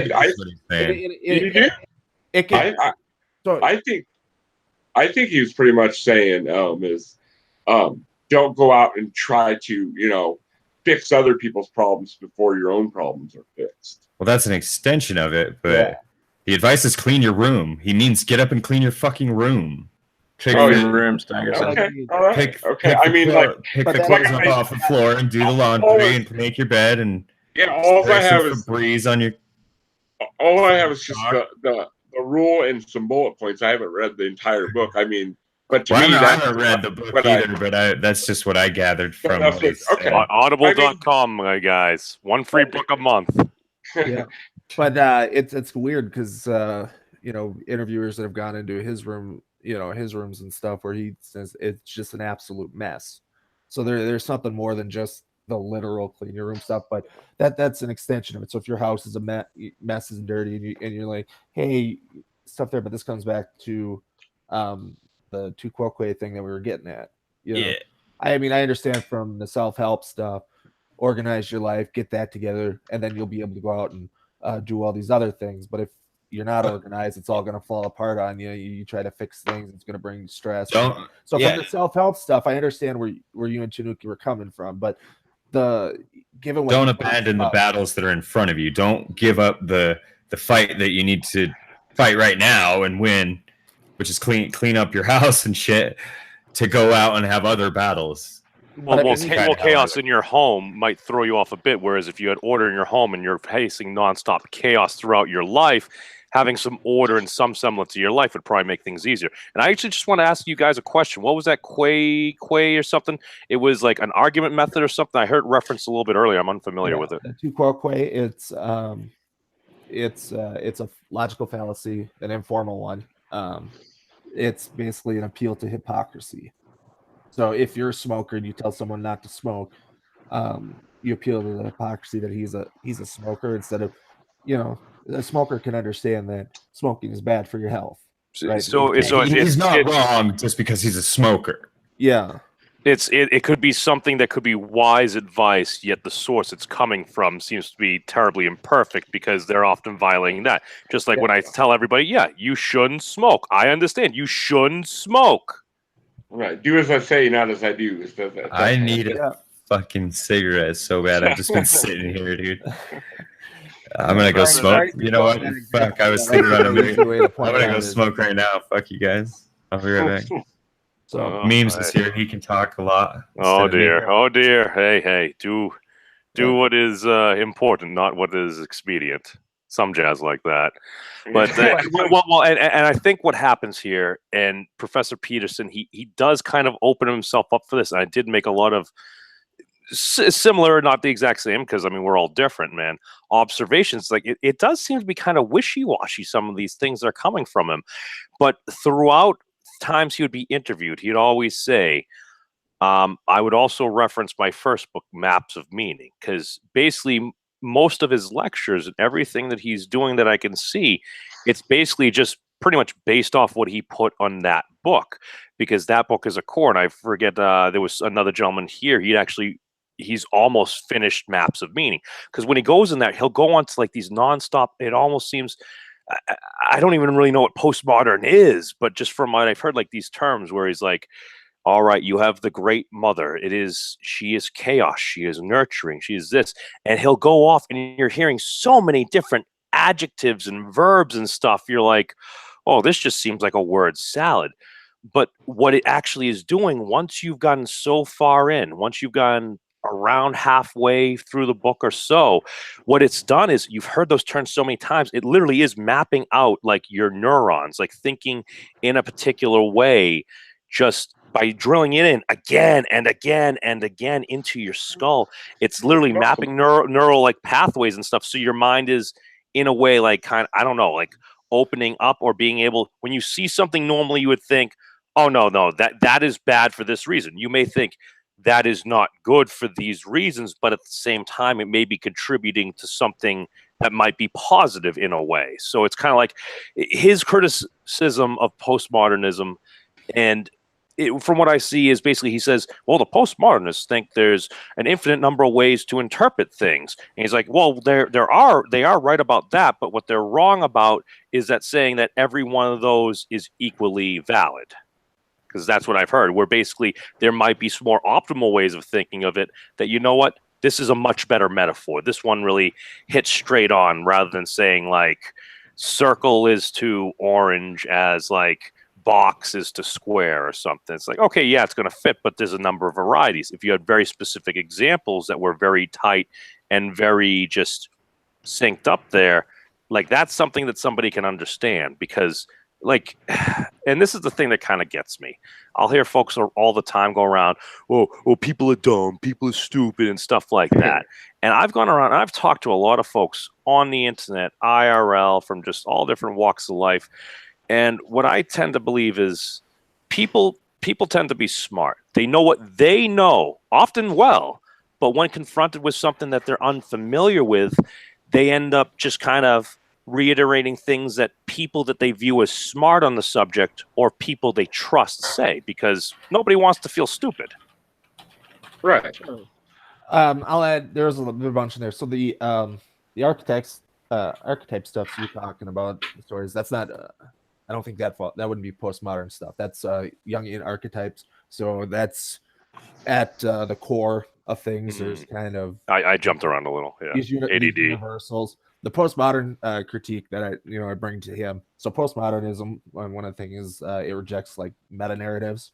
So and that could be anything from history, so like Marxism's view on history, or any kind of form of history that's one big narrative. Like what a lot of people like to tell about, say, the development of the Enlightenment or Judeo-Christian values being this stuff. Here, these grand meta narratives. So it questions those stuff, but that beyond just like those kind of meta narratives, there's things like truth itself that they question. And so what I keep bringing up that, he's really postmodern and stuff in here in his bullet points for this thing that we've been going through. And if you read his book, he and when I brought it back up in here, he talks about personal truth, so that a truth is something for individual person and stuff like that. This is a very postmodern thought, is that there's no truth or objectivity other than together. So this is one branch is constructionism. So a bunch of personal truths, a bunch of different perspectives, lived experiences come together and they construct a truth around it. And so he's here, but then he goes, well, then common reason. He's someone's trying to work through their problems and all these other things and work through their truth and stuff. And then you appeal to common reason, and it's like, well, what's common reason if personal truth is a thing? You know what I mean? He advocates for this, but he wants to hold on to truth as a concept outside of the personal stuff. You know what I mean? That's why it seems all wishy-washy.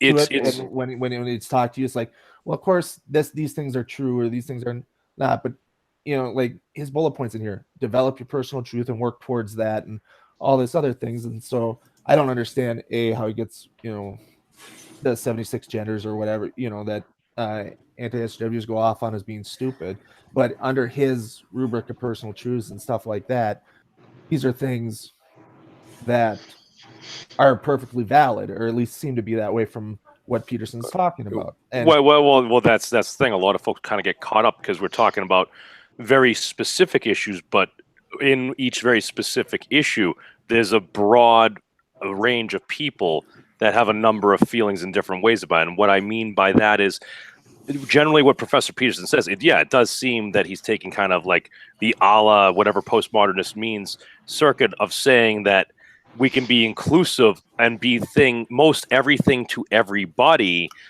but there are certain things he critiques on, like his actual thing about like the whole transgender thing. He doesn't really have any problem. His main issue was the compulsion of speech enforced by law.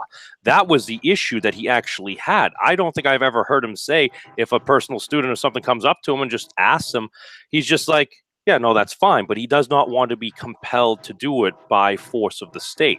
But he also states at the same time, there wasn't, though. That's part of that whole issue with C16 was.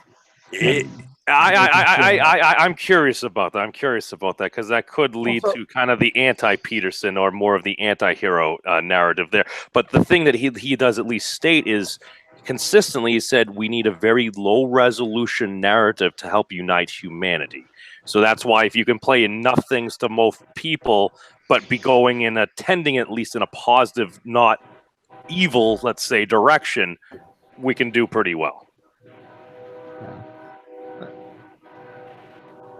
Yeah, I get what you're trying to get at. A lot of it's, it's just a hard thing to reconcile with people building personal truths and truths not being the actual truths up there. The more pragmatic view of truth that the loaded gun example. If it has a positive effect, does that make it a bad thing? But what you're arguing that there is a truth outside that you can measure.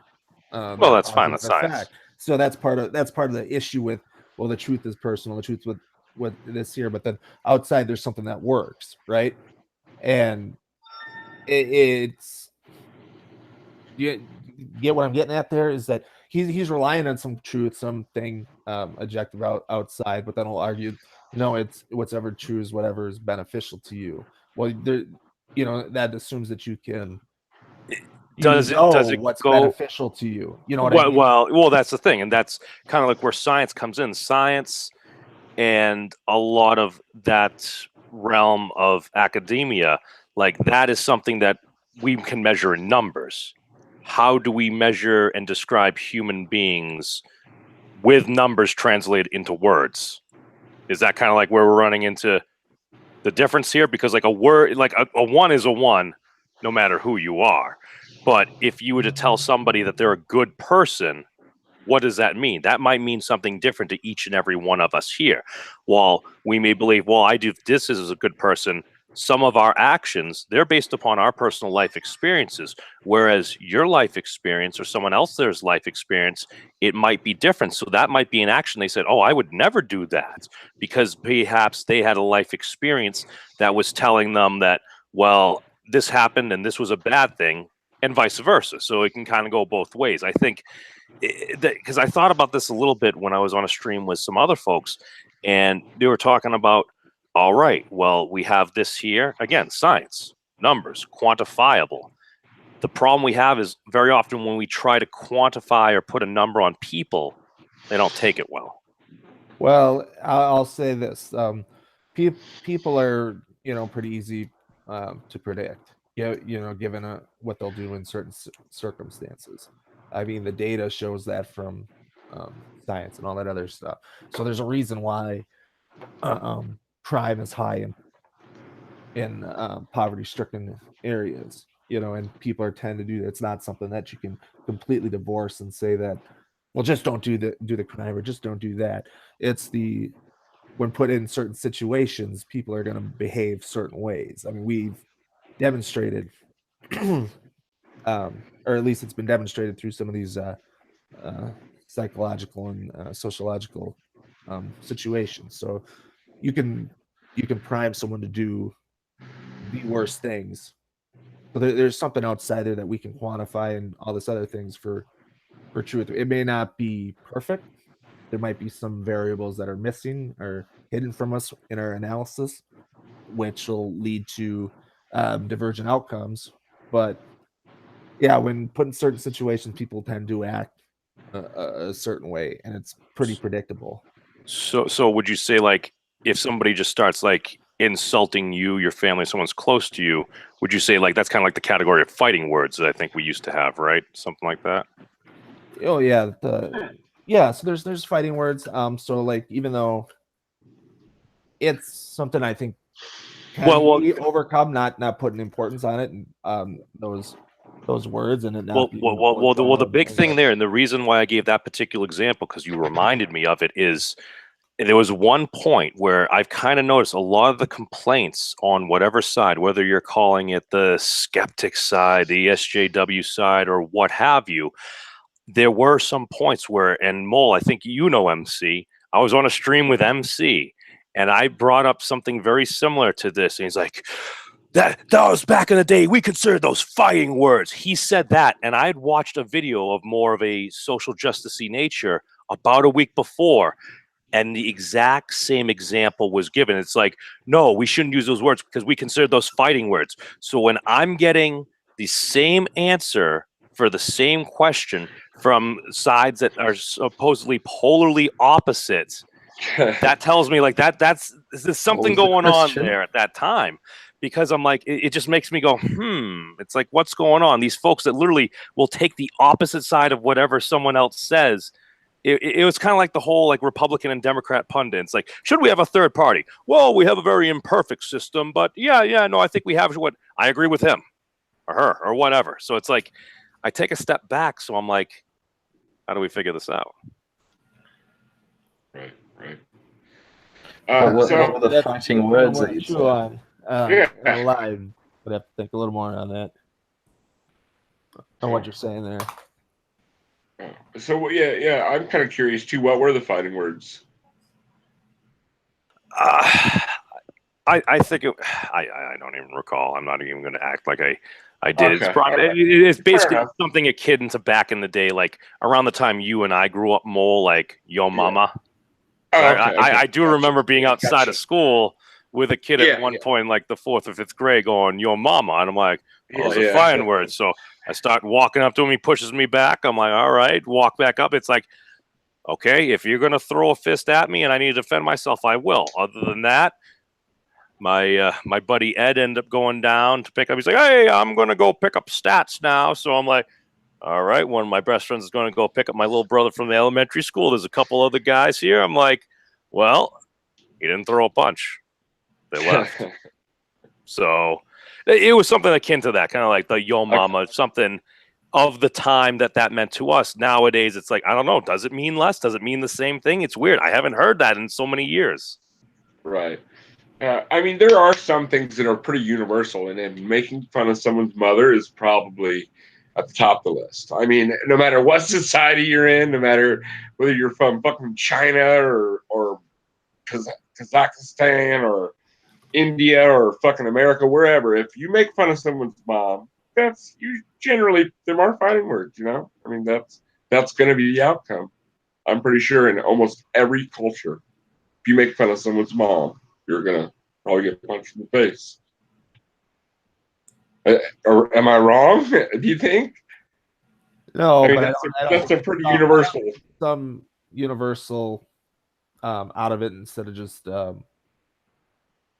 like an evolution of like an honor culture kind of thing, you know, that it's to say those things is to impugn your honor, and you know that's why you get upset about it. You know, I look at the story with why the middle finger is an offensive gesture or is taken that way, and I don't know how much is true. I've never looked into it. It was just, you know, one of the tour guides that we were doing tour through France was talking about during the 100 Years' War. Yeah, it was the bowmen would show their fingers because you know, as a fuck you, and that's why it's offensive now. Yeah, I've heard the same thing. That, you know, because they'd cut the middle finger off because that's what you needed to shoot a bow. Yeah, they've cut the first two fingers off actually. What was the first two? Yeah, the index and the middle finger. We just happened to use our pointer for a lot of more positive or helping things, so it was probably easy to just say, well, the middle one is. In England, the two fingers is the roughly equivalent to just the middle finger.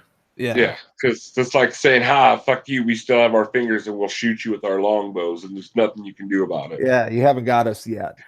Yeah, and I think that'll tie into his one of his later rules on the list as we get through them.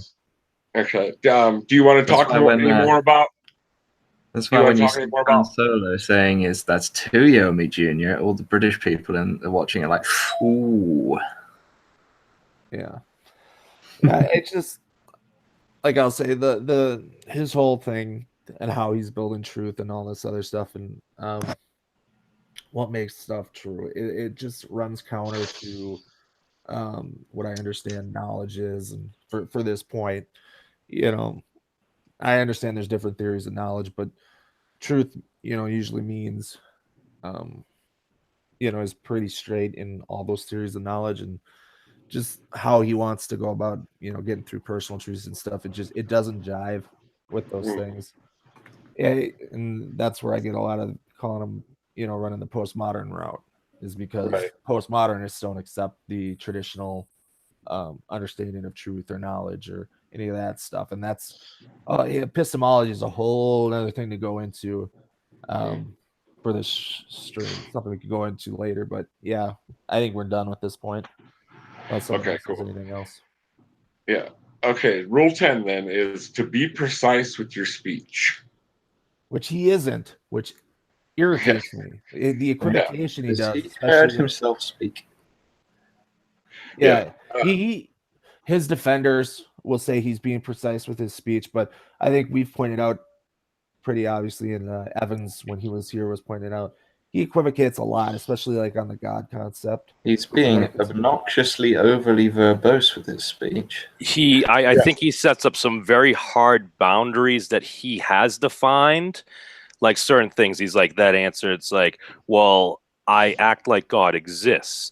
And then other things where he's like, well, the postmodernists have a point. It's like you may be able to interpret things an infinite amount of times. However, there aren't necessarily an infinite amount of valid points. So I've noticed he's kind of mapped out some boundaries, but like I even popped on before, it's like he said all Marxists are trying to do this. It's like, I don't believe all folks that believe in that are just trying to like just destroy society. I'm sorry.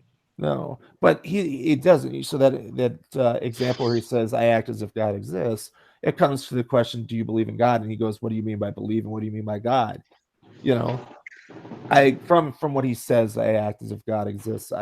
You know, he's treating it as an actual, uh, being, but he's also represented God as your axiomatic presupposition. And this is where I brought up the issue when he brings up Raskolnikov and being the atheist and stuff. Raskolnikov still had an axiomatic presupposition under Peterson's worldview. So Raskolnikov, his opinion is being what an actual atheist isn't, because he still believes in God and under that view of God, you know. And this is where I say he equivocates. So he's using imprecise language to manipulate through his points, and it can be done in other aspects. Oh yeah. Well, what you just said on Raskolnikov believing in God, like, could that mean that that particular individual, whether it's in literature or an actual person that's writing in real life, their actual view on what God is and what they believe it is to them, it could be different. So No. maybe that's why he's kind of asking, what do you mean by believe? Okay. No, this. So his Raskolnikov example is, so if we behave morally and stuff, so this is axiomatic presupposition. So you act out your beliefs, right?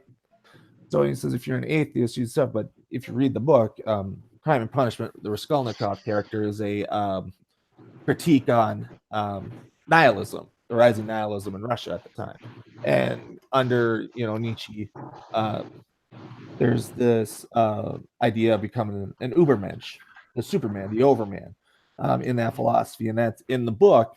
That's the philosophy that Raskolnikov holds to, and he acts out. Listen, I'm too good to do this. I'm too good to do that. I'm the Overman. I'm stuff. I'm not going to let my sister marry to keep her out of poverty. She's better that she's an Overman. That kind of thing. Well, his one view of God, the axiomatic presupposition, when he says atheists believe they don't believe in God, but they actually do, is they have these axiomatic presuppositions. Well, his example of Raskolnikov isn't an atheist under that definition of God. He's not. He believes in God. He just believes in a different God than what Peterson wants you to believe in. And then he'll equivocate it. Well, I'll act as if God exists. Well, you act as if God's going to punish you, right? So God's an actual being that's going to affect you, and it's not some axiomatic presupposition, right? So that's no. that's where the No, I hear you. I hear you, man. Well, number one, I think when he's kind of going through that, there may be some atheistic folks out there who, at least based upon conversations I've had with them, they'll say, "No, I'm an atheist. I see no evidence that God exists or anything." But often they'll caveat with, "Well, just in case he does exist or anything, I could be." And I hear that from a fair number of folks. So perhaps that's what Professor Peterson, do you think maybe he's describing some folks that maybe not all of those folks, but at least maybe a partial number? So there may be some folks that statement applies to, but the way he says the statement, it seems completely all-encompassing that all atheists of every persuasion are falling in that, and that doesn't seem accurate. No, he would say me, someone who actively believes gods don't exist, is not an atheist because I behave morally, right? So I'm acting out the Judeo-Christian beliefs, and I disagree with that 100% because I think morality predates even the religious stuff he tries to act in. I think I'm someone who accepts objective morality, and I think morality, anytime you put two moral agents, so people that are capable of making decisions and can and make decisions, do say, so like an animal's not a moral agent. They just act out of instinct. They don't know, for the most part, don't know. There are some animals that maybe there's primitive moralities forming in it, but in these general, ideas here, when it says here, so we don't hold them. So when we put these moral agents together, there's going to be boundaries, there's going to be rules, there's going to all this stuff here, and so that's completely divorced from religion. Now maybe religion through our history is something that's helped push these values kind of things, and I can see some argument for that, and that's what I know from the. So it's been a conduit for a while. Yeah, so it's something that can help push that and get that idea across. It's like, oh, God's going to punish you if you don't do this. Well, some of the stuff that they hold and misbehave and stuff isn't something that I think when you step behind, Rawls' veil of ignorance, you're going to see, a society of moral agents, how it should behave isn't going to be what these religions are prescribing. So there's issues with that. But yeah, so he says just because I act morally, I'm not screw everybody else over, do this all this stuff. But that's what reason says. That's perfectly rational. That's everything rational is to fuck everybody else over and take what you want and all that. And then so if I walk up and say I punch Mole in the face, right? Maybe I'm big and strong enough that I can knock Mole around. I know Mole's a big teddy bear, pacifist kind of thing that way. Doesn't like violence and stuff there. So I could probably beat him and knock him around. I go over, I start bothering Stags, do the same thing to him. Eventually, there's going to be in this society people that are going to turn around and stop me, right? So maybe I can get away with one thing. Maybe I can get away with two things. But eventually someone's going to put a stop to me because I'll have 15, 20 people that hate me and are out to get me. Right. So that's a reason to behave morally in society. Right. Well, that's a fundamental way that's actually been shown data proven within different tribes of chimps as well.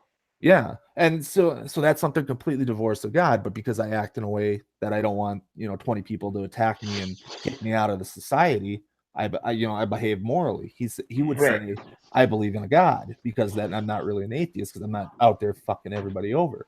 So as a quick follow-up question to that, just when he answers that question that way, my question would be, does it really matter?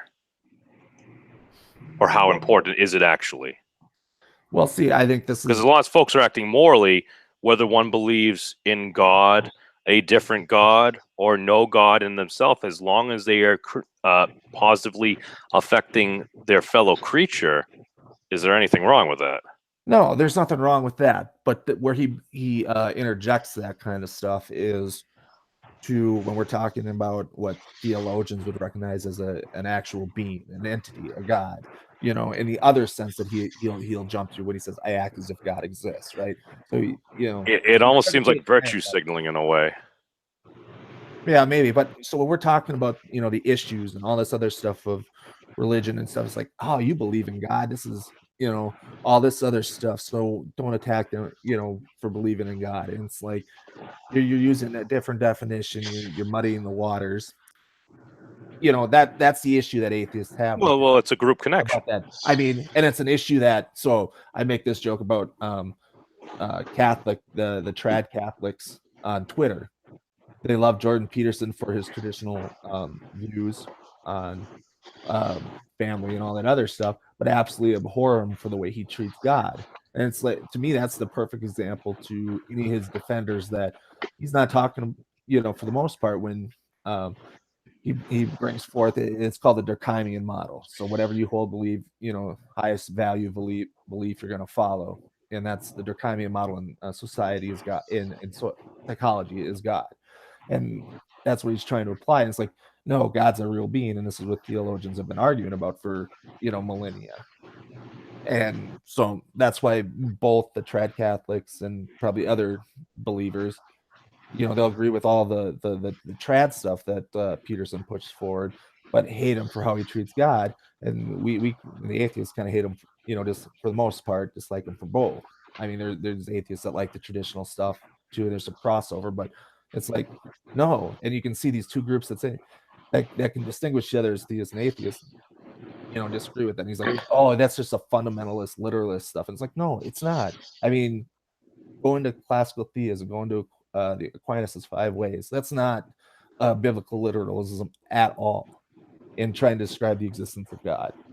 So yeah, his questions there, it's not super important. We can ignore it and go right down. I mean, it might be important to talk to him over, say, other social issues and stuff that he pushed forward in social ideas. And those things are focused when talking with Peterson. But his contribution on the God stuff is not. It's a way to try to mask, I think. I've heard people say, yeah, it seems like the last dying grasp of trying to hold on to God is him trying to define it this way. I got way off on a tangent there, but that's okay. But that's the issue that when we're talking about, because the rule that we're on is be precise in your speech. He's not on the God concept, and he's not necessarily on it in other words. I think he feels that an appeal to authority is necessary for society to continue to function. Yeah, absolutely, he does. Sure, if he's absolutely. Sure, I think it's natural human nature to want to be part of something greater than ourselves. I can agree with that. I mean, it is human nature, but I mean, it doesn't necessarily have. Oh, hey, all I gotta say, guys, is go Red Sox. I like the Red Sox. They're my American League team. If it ain't the Cubs, then I'm going for the Sox. I had to get in that job at MD. Yeah, I know. Fucking Dodger fans. All right, rule 11: leave children alone when they are skateboarding. Yeah, that makes sense. Fucking no clue why that is even on this list. Yeah, this is kind of this weird thing for that. I think there's a lot you could read into that. Do you remember the story? Red. Yeah, the monkey bar story that comes up in an earlier chapter that he talks about. But go on. The story I think is related is the one where his daughter was on the monkey bars and the kid looks at him and is like, he's got he tells the story, like the kid looks at him, yeah, screw you, man, and goes steps on his daughter's. Okay, I see. The bullet points. The bullet points explain it. This is where he goes into the where modern parenting has gotten overprotective. This is partly out of protecting children from danger, and partly out of a call to equalize gender treatment to feminize boys and lower aggression. And boys by nature are more aggressive. This is biological. They want to prove competence to each other. They want to inhabit the level of risk that pushes them to grow. Let kids alone when they push up against authority, toughen up, and do seemingly dangerous things. They need it to grow. So that's hitting your kids earlier in this book in chapter 5. Yes, that's what I was going to say. That fucking 5 and 11 just totally fucking butted heads with each other, didn't they? Yeah. Totally. So he is not very precise in his speech. He's a fucking big old bag of contradictions. No. Well, here's the thing. Oh God.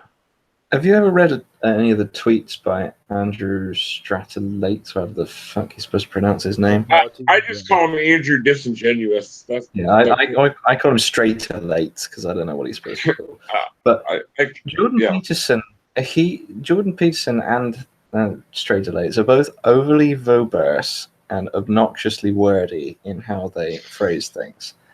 For example, I think it's done to kind of, I think it's partly done to try to impress people with their sort of knowledge and vocabulary to gain more credibility and respect, and partly it's just doesn't like pretty words. Right. And partly it's just done to show off. But for example, this is a tweet from Stratolates. He says, I didn't start with any presupposition except that my cognitive faculties were truth apt. Yeah. You could have just said, I assumed my senses are accurate. Yeah. Oh, I thought you just said he was smart. That's not necessarily. It's cognitive faculties can mean both your perception and your thought. Well, but what that means philosophically is that his ability to reason, right? Mm-hmm. His ability to reason can discern truth, and that's his thing where he starts from. Wait, was he the guy that said I have a very high IQ? Probably. No, I'm sorry. I must be trolling. That is the guy that you and Duke were debating on that what's the name of that channel? Modern Day Hysteria. Yeah. Is that one of the guys you're talking about? That Andrew guy? Yeah, Andrew. Yeah. Okay, that's what I thought. I call him Andrew Disingenuous just because I don't know what I can never pronounce his last name. Yeah. I think Peterson is similarly disingenuous with some of his phraseology. He uses unnecessarily obscure words in order to I think you're right. I think it is. I think he uses unnecessarily obscure words in order to get people to read meaning into what he says that isn't necessarily there by intention. I think that's partly a positive thing in that it gets them to apply what he says to their own life. and partly a negative thing. Well, could be seen as a negative thing because it makes people think he's smarter than he is. Right. Well, That's a very postmodernist interpretation about some postmodernist sounding stuff. But actually, no. Going back to the was it the rule 4 and 11, the kids thing? 5 and I believe 11. 5 and 11. The earlier rule was more for like your own children whom you are raising. This one, I believe, the story about don't disturb kids while they're skateboarding is there were some kids skateboarding at the University of Toronto outside of his office, and they were trying to do like all like those handrail things and stuff, and he's watching them, and of course, like a guy's going to fall down and hurt himself. And I think it was around that time where he's like, I could notify somebody, but these are kids kind of learning their way out. And I think another professor ended up calling like the campus security or something on them, got them to stop. And then you realize, well, you know what? Sometimes kids got to learn by falling down. That might be part of it. Well, I mean, I have no problem with that idea. Go out like kids and learn, falling. Don't be a helicopter parent. But I mean, that story is a weird way to relate it because it's not necessarily a contradiction with the hitting your children thing though. Because sometimes falling down can mean coming into conflict with authority in a way where they are quite clearly in the wrong. I brought up the contradiction because of the bullet point that Mole read afterwards, which was, what was it, testing authority? What was it again, Mole? Which one? The one I just read? Yeah, the bullet point you just read. Yeah, let kids alone when they push against authority. Toughen up and do seemingly dangerous things that they need it to grow. That's where he's push back authority is where I think is contradictory because he is. Do not let your children do anything that makes you dislike them, right? Yeah. So if they're a rebellious kid, as kids often be. If you don't want them to be that rebellious thing, you want them to respect authority, all that other stuff. His other rule says now he doesn't advocate go out and do it right away. He said the minimal. Okay, I think I see where the contradiction is there. Yeah. I think I see my contradiction was there. The other part of that, let the kids learn, grow, and all that other stuff. Yeah, that's fine. I agree with that. That's a contradiction there between his authority and And now the last rule is the weirdest one by far, and that is pet a cat when you encounter one on the street. So the bullet points. I like cats. I like cats too, but I'm not really sure. I think from that is be polite, be friendly, be outgoing. Yeah, I think that's where he's going with that. Be personable. Here are what the bullet points are real quick. It's life is tough. Good people get hurt. Suffering is pervasive. You can hate the universe for this, or you can accept that suffering is an undeniable part of existence, and loving someone means loving their limitations. Superman without any flaws is boring and has no story. Notice little bits of everyday goodness that make existence tolerable, even justifiable, and watch the girl splash into a puddle. Enjoy a good coffee and pet a cat when you run into one. Yeah, this is, from the bullet points and that thing is, I think everybody agrees with that. Taking the time to enjoy yourself. Life. Yep. Yeah, there's nothing wrong with that one at all. That one. I have mixed feelings about cats, though. Okay, well that's fair enough. They'd probably eat a mole if I was after moles, but I'm not. It's a small fuzzy creature that probably isn't going to try to eat you. And if you pet something small, fuzzy, and cute, it usually makes human beings feel good. Yeah, it eats the birds I like to watch in the garden. It is an endorphin, releaser.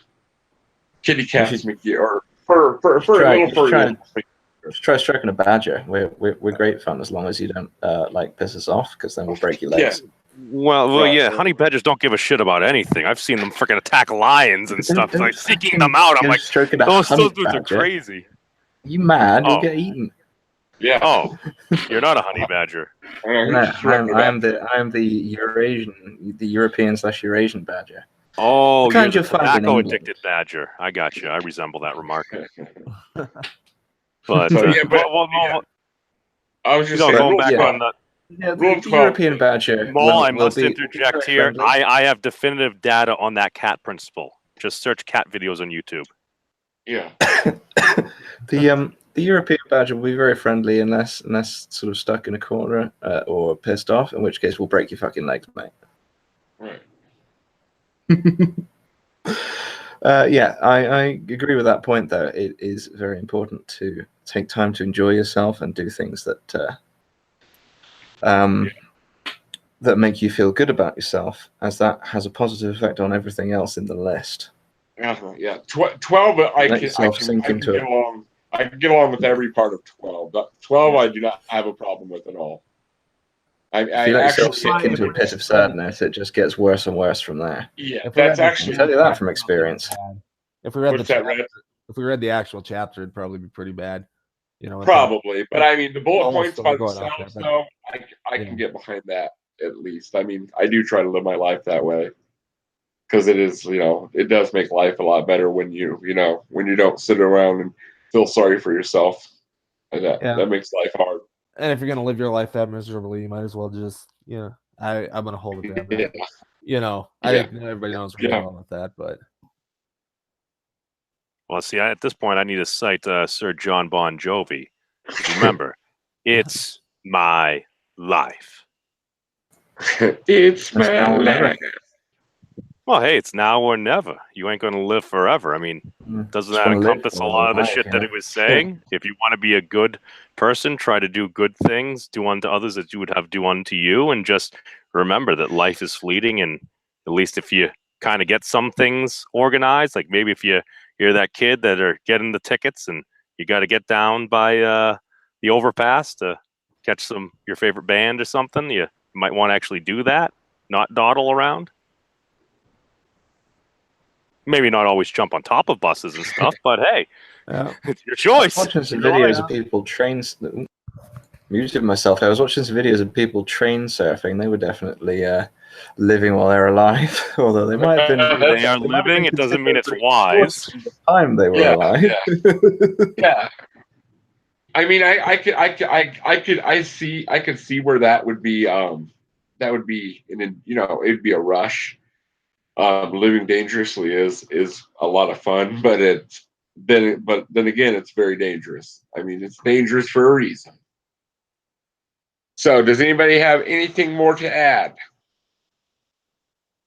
Yeah, Jordan Peterson sounds like Kermit the Frog. Oh, okay.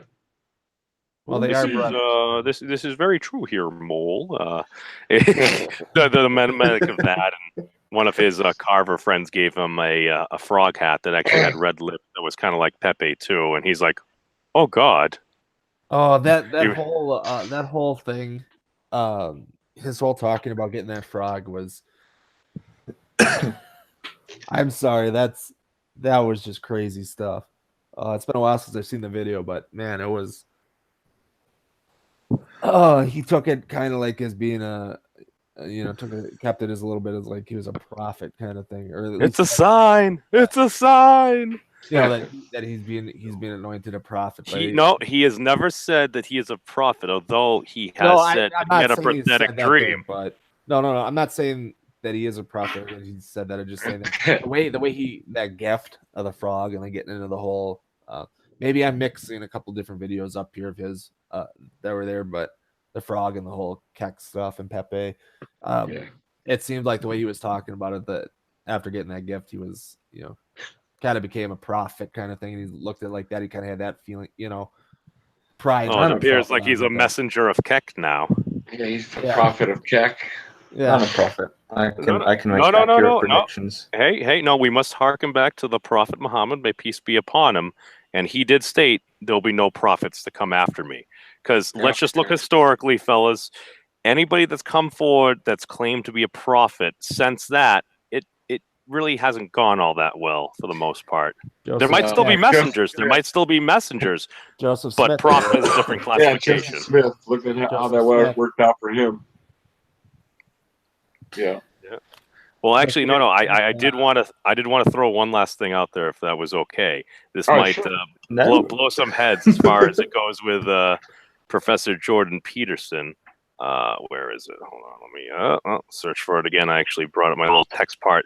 Is a lot of times he's viewed as somebody that's Jordan Peterson destroys feminists or SJW, But the funny thing is, if you actually look into his text from 2002 when he published Maps for Meeting, at one point he's quoting Hubbard Smith, and he states, Smith concludes, stated abstractly, the prothetic principle can be put as follows. The prerequisite of political stability is social justice, for it is the nature of things that injustice will not endure. Stated theologically, this point reads, God has high standards. Divinity will not put up forever with exploitation, corruption, and mediocrity. So a gentleman who is often heralded as the ultimate warrior against social justice literally is quoting statements about social justice. I just found that interesting. Yeah. Yeah, but I mean, social justice doesn't necessarily have to be the left wing stuff either. It can be the trans. Well, exactly. It's also it's also separating the words social and justice from the ideology social justice. Well, see, that's my big problem with Professor Peterson right now.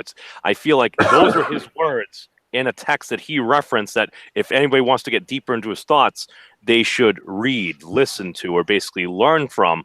And then when I hear those principles stated, it's just, I feel like a lot of these quote unquote battles he's having, if he simply stated, yes, no, I believe in social justice. I just agree upon how you are weighting your particular categories of social justice. Because he even did this. He's like, if you go out 6 degrees of different categories, you go back down to the individual. And if that's an argument he makes, basically he's playing the same game they're playing, because I feel like we're playing different games right now. Because if you're going to use the concept of intersectionality and stuff like that, yes, you can use that. And that is something that, if used as a tool, like a shield to help defend those who may have suffered historical oppression and to help bring people up, that's fine. But as soon as you reforge that shield into a sword to smite those who you simply disagree with, that doesn't seem all that cool. That seems very authoritarian. I think it's a better argument. If you phrased it like that, I'd probably be well, I'd be with him in that regard anyway. Well, he might be viewed as more of a moderate then, and then again, maybe financially he won't. I don't know. I don't know. Being viewed as a moderate wouldn't be beneficial for him, in that the controversy surrounding him gets him a lot more attention. That might be a deliberate thing on his part, or it might just be coincidence. Well, I mean, if that coworker said, that wrote that paper about him is right, he's always fancied himself. I mean, I don't know if he's always fancied himself a religious leader or wanting to be that kind of thing. I don't know how true that is, but I mean, that's something. I don't know if it was the guy that hired him originally to University of Toronto or whatever, and spent years working. He was a colleague and a friend, and yeah, that's what he said. So I don't know. Maybe it's, like I said, maybe it's his way of becoming that religious leader. That's what he really wanted at one point. See, I keep everything in the context of, he said he was entering a maximum security prison for one of his postgraduate studies with a professor. He enters wearing basically a cape from medieval Europe. Yeah. Just the sheer fact that story there, he's like, where basically some of the inmates there were like, oh, that's a real nice piece of cloth. We'd like that. And he started freaking out, and the guy that comes up saving him ends up being like a serial killer. And all I know is, don't get me wrong, I think the cape needs to make a return. But the sheer fact you're going into a maximum security correctional facility wearing a cape, let's face it, Professor Peterson's he's kind of an odd gentleman. There's nothing wrong with being an odd gentleman, and I think the cape needs to make a return into contemporary fashion. Agreed.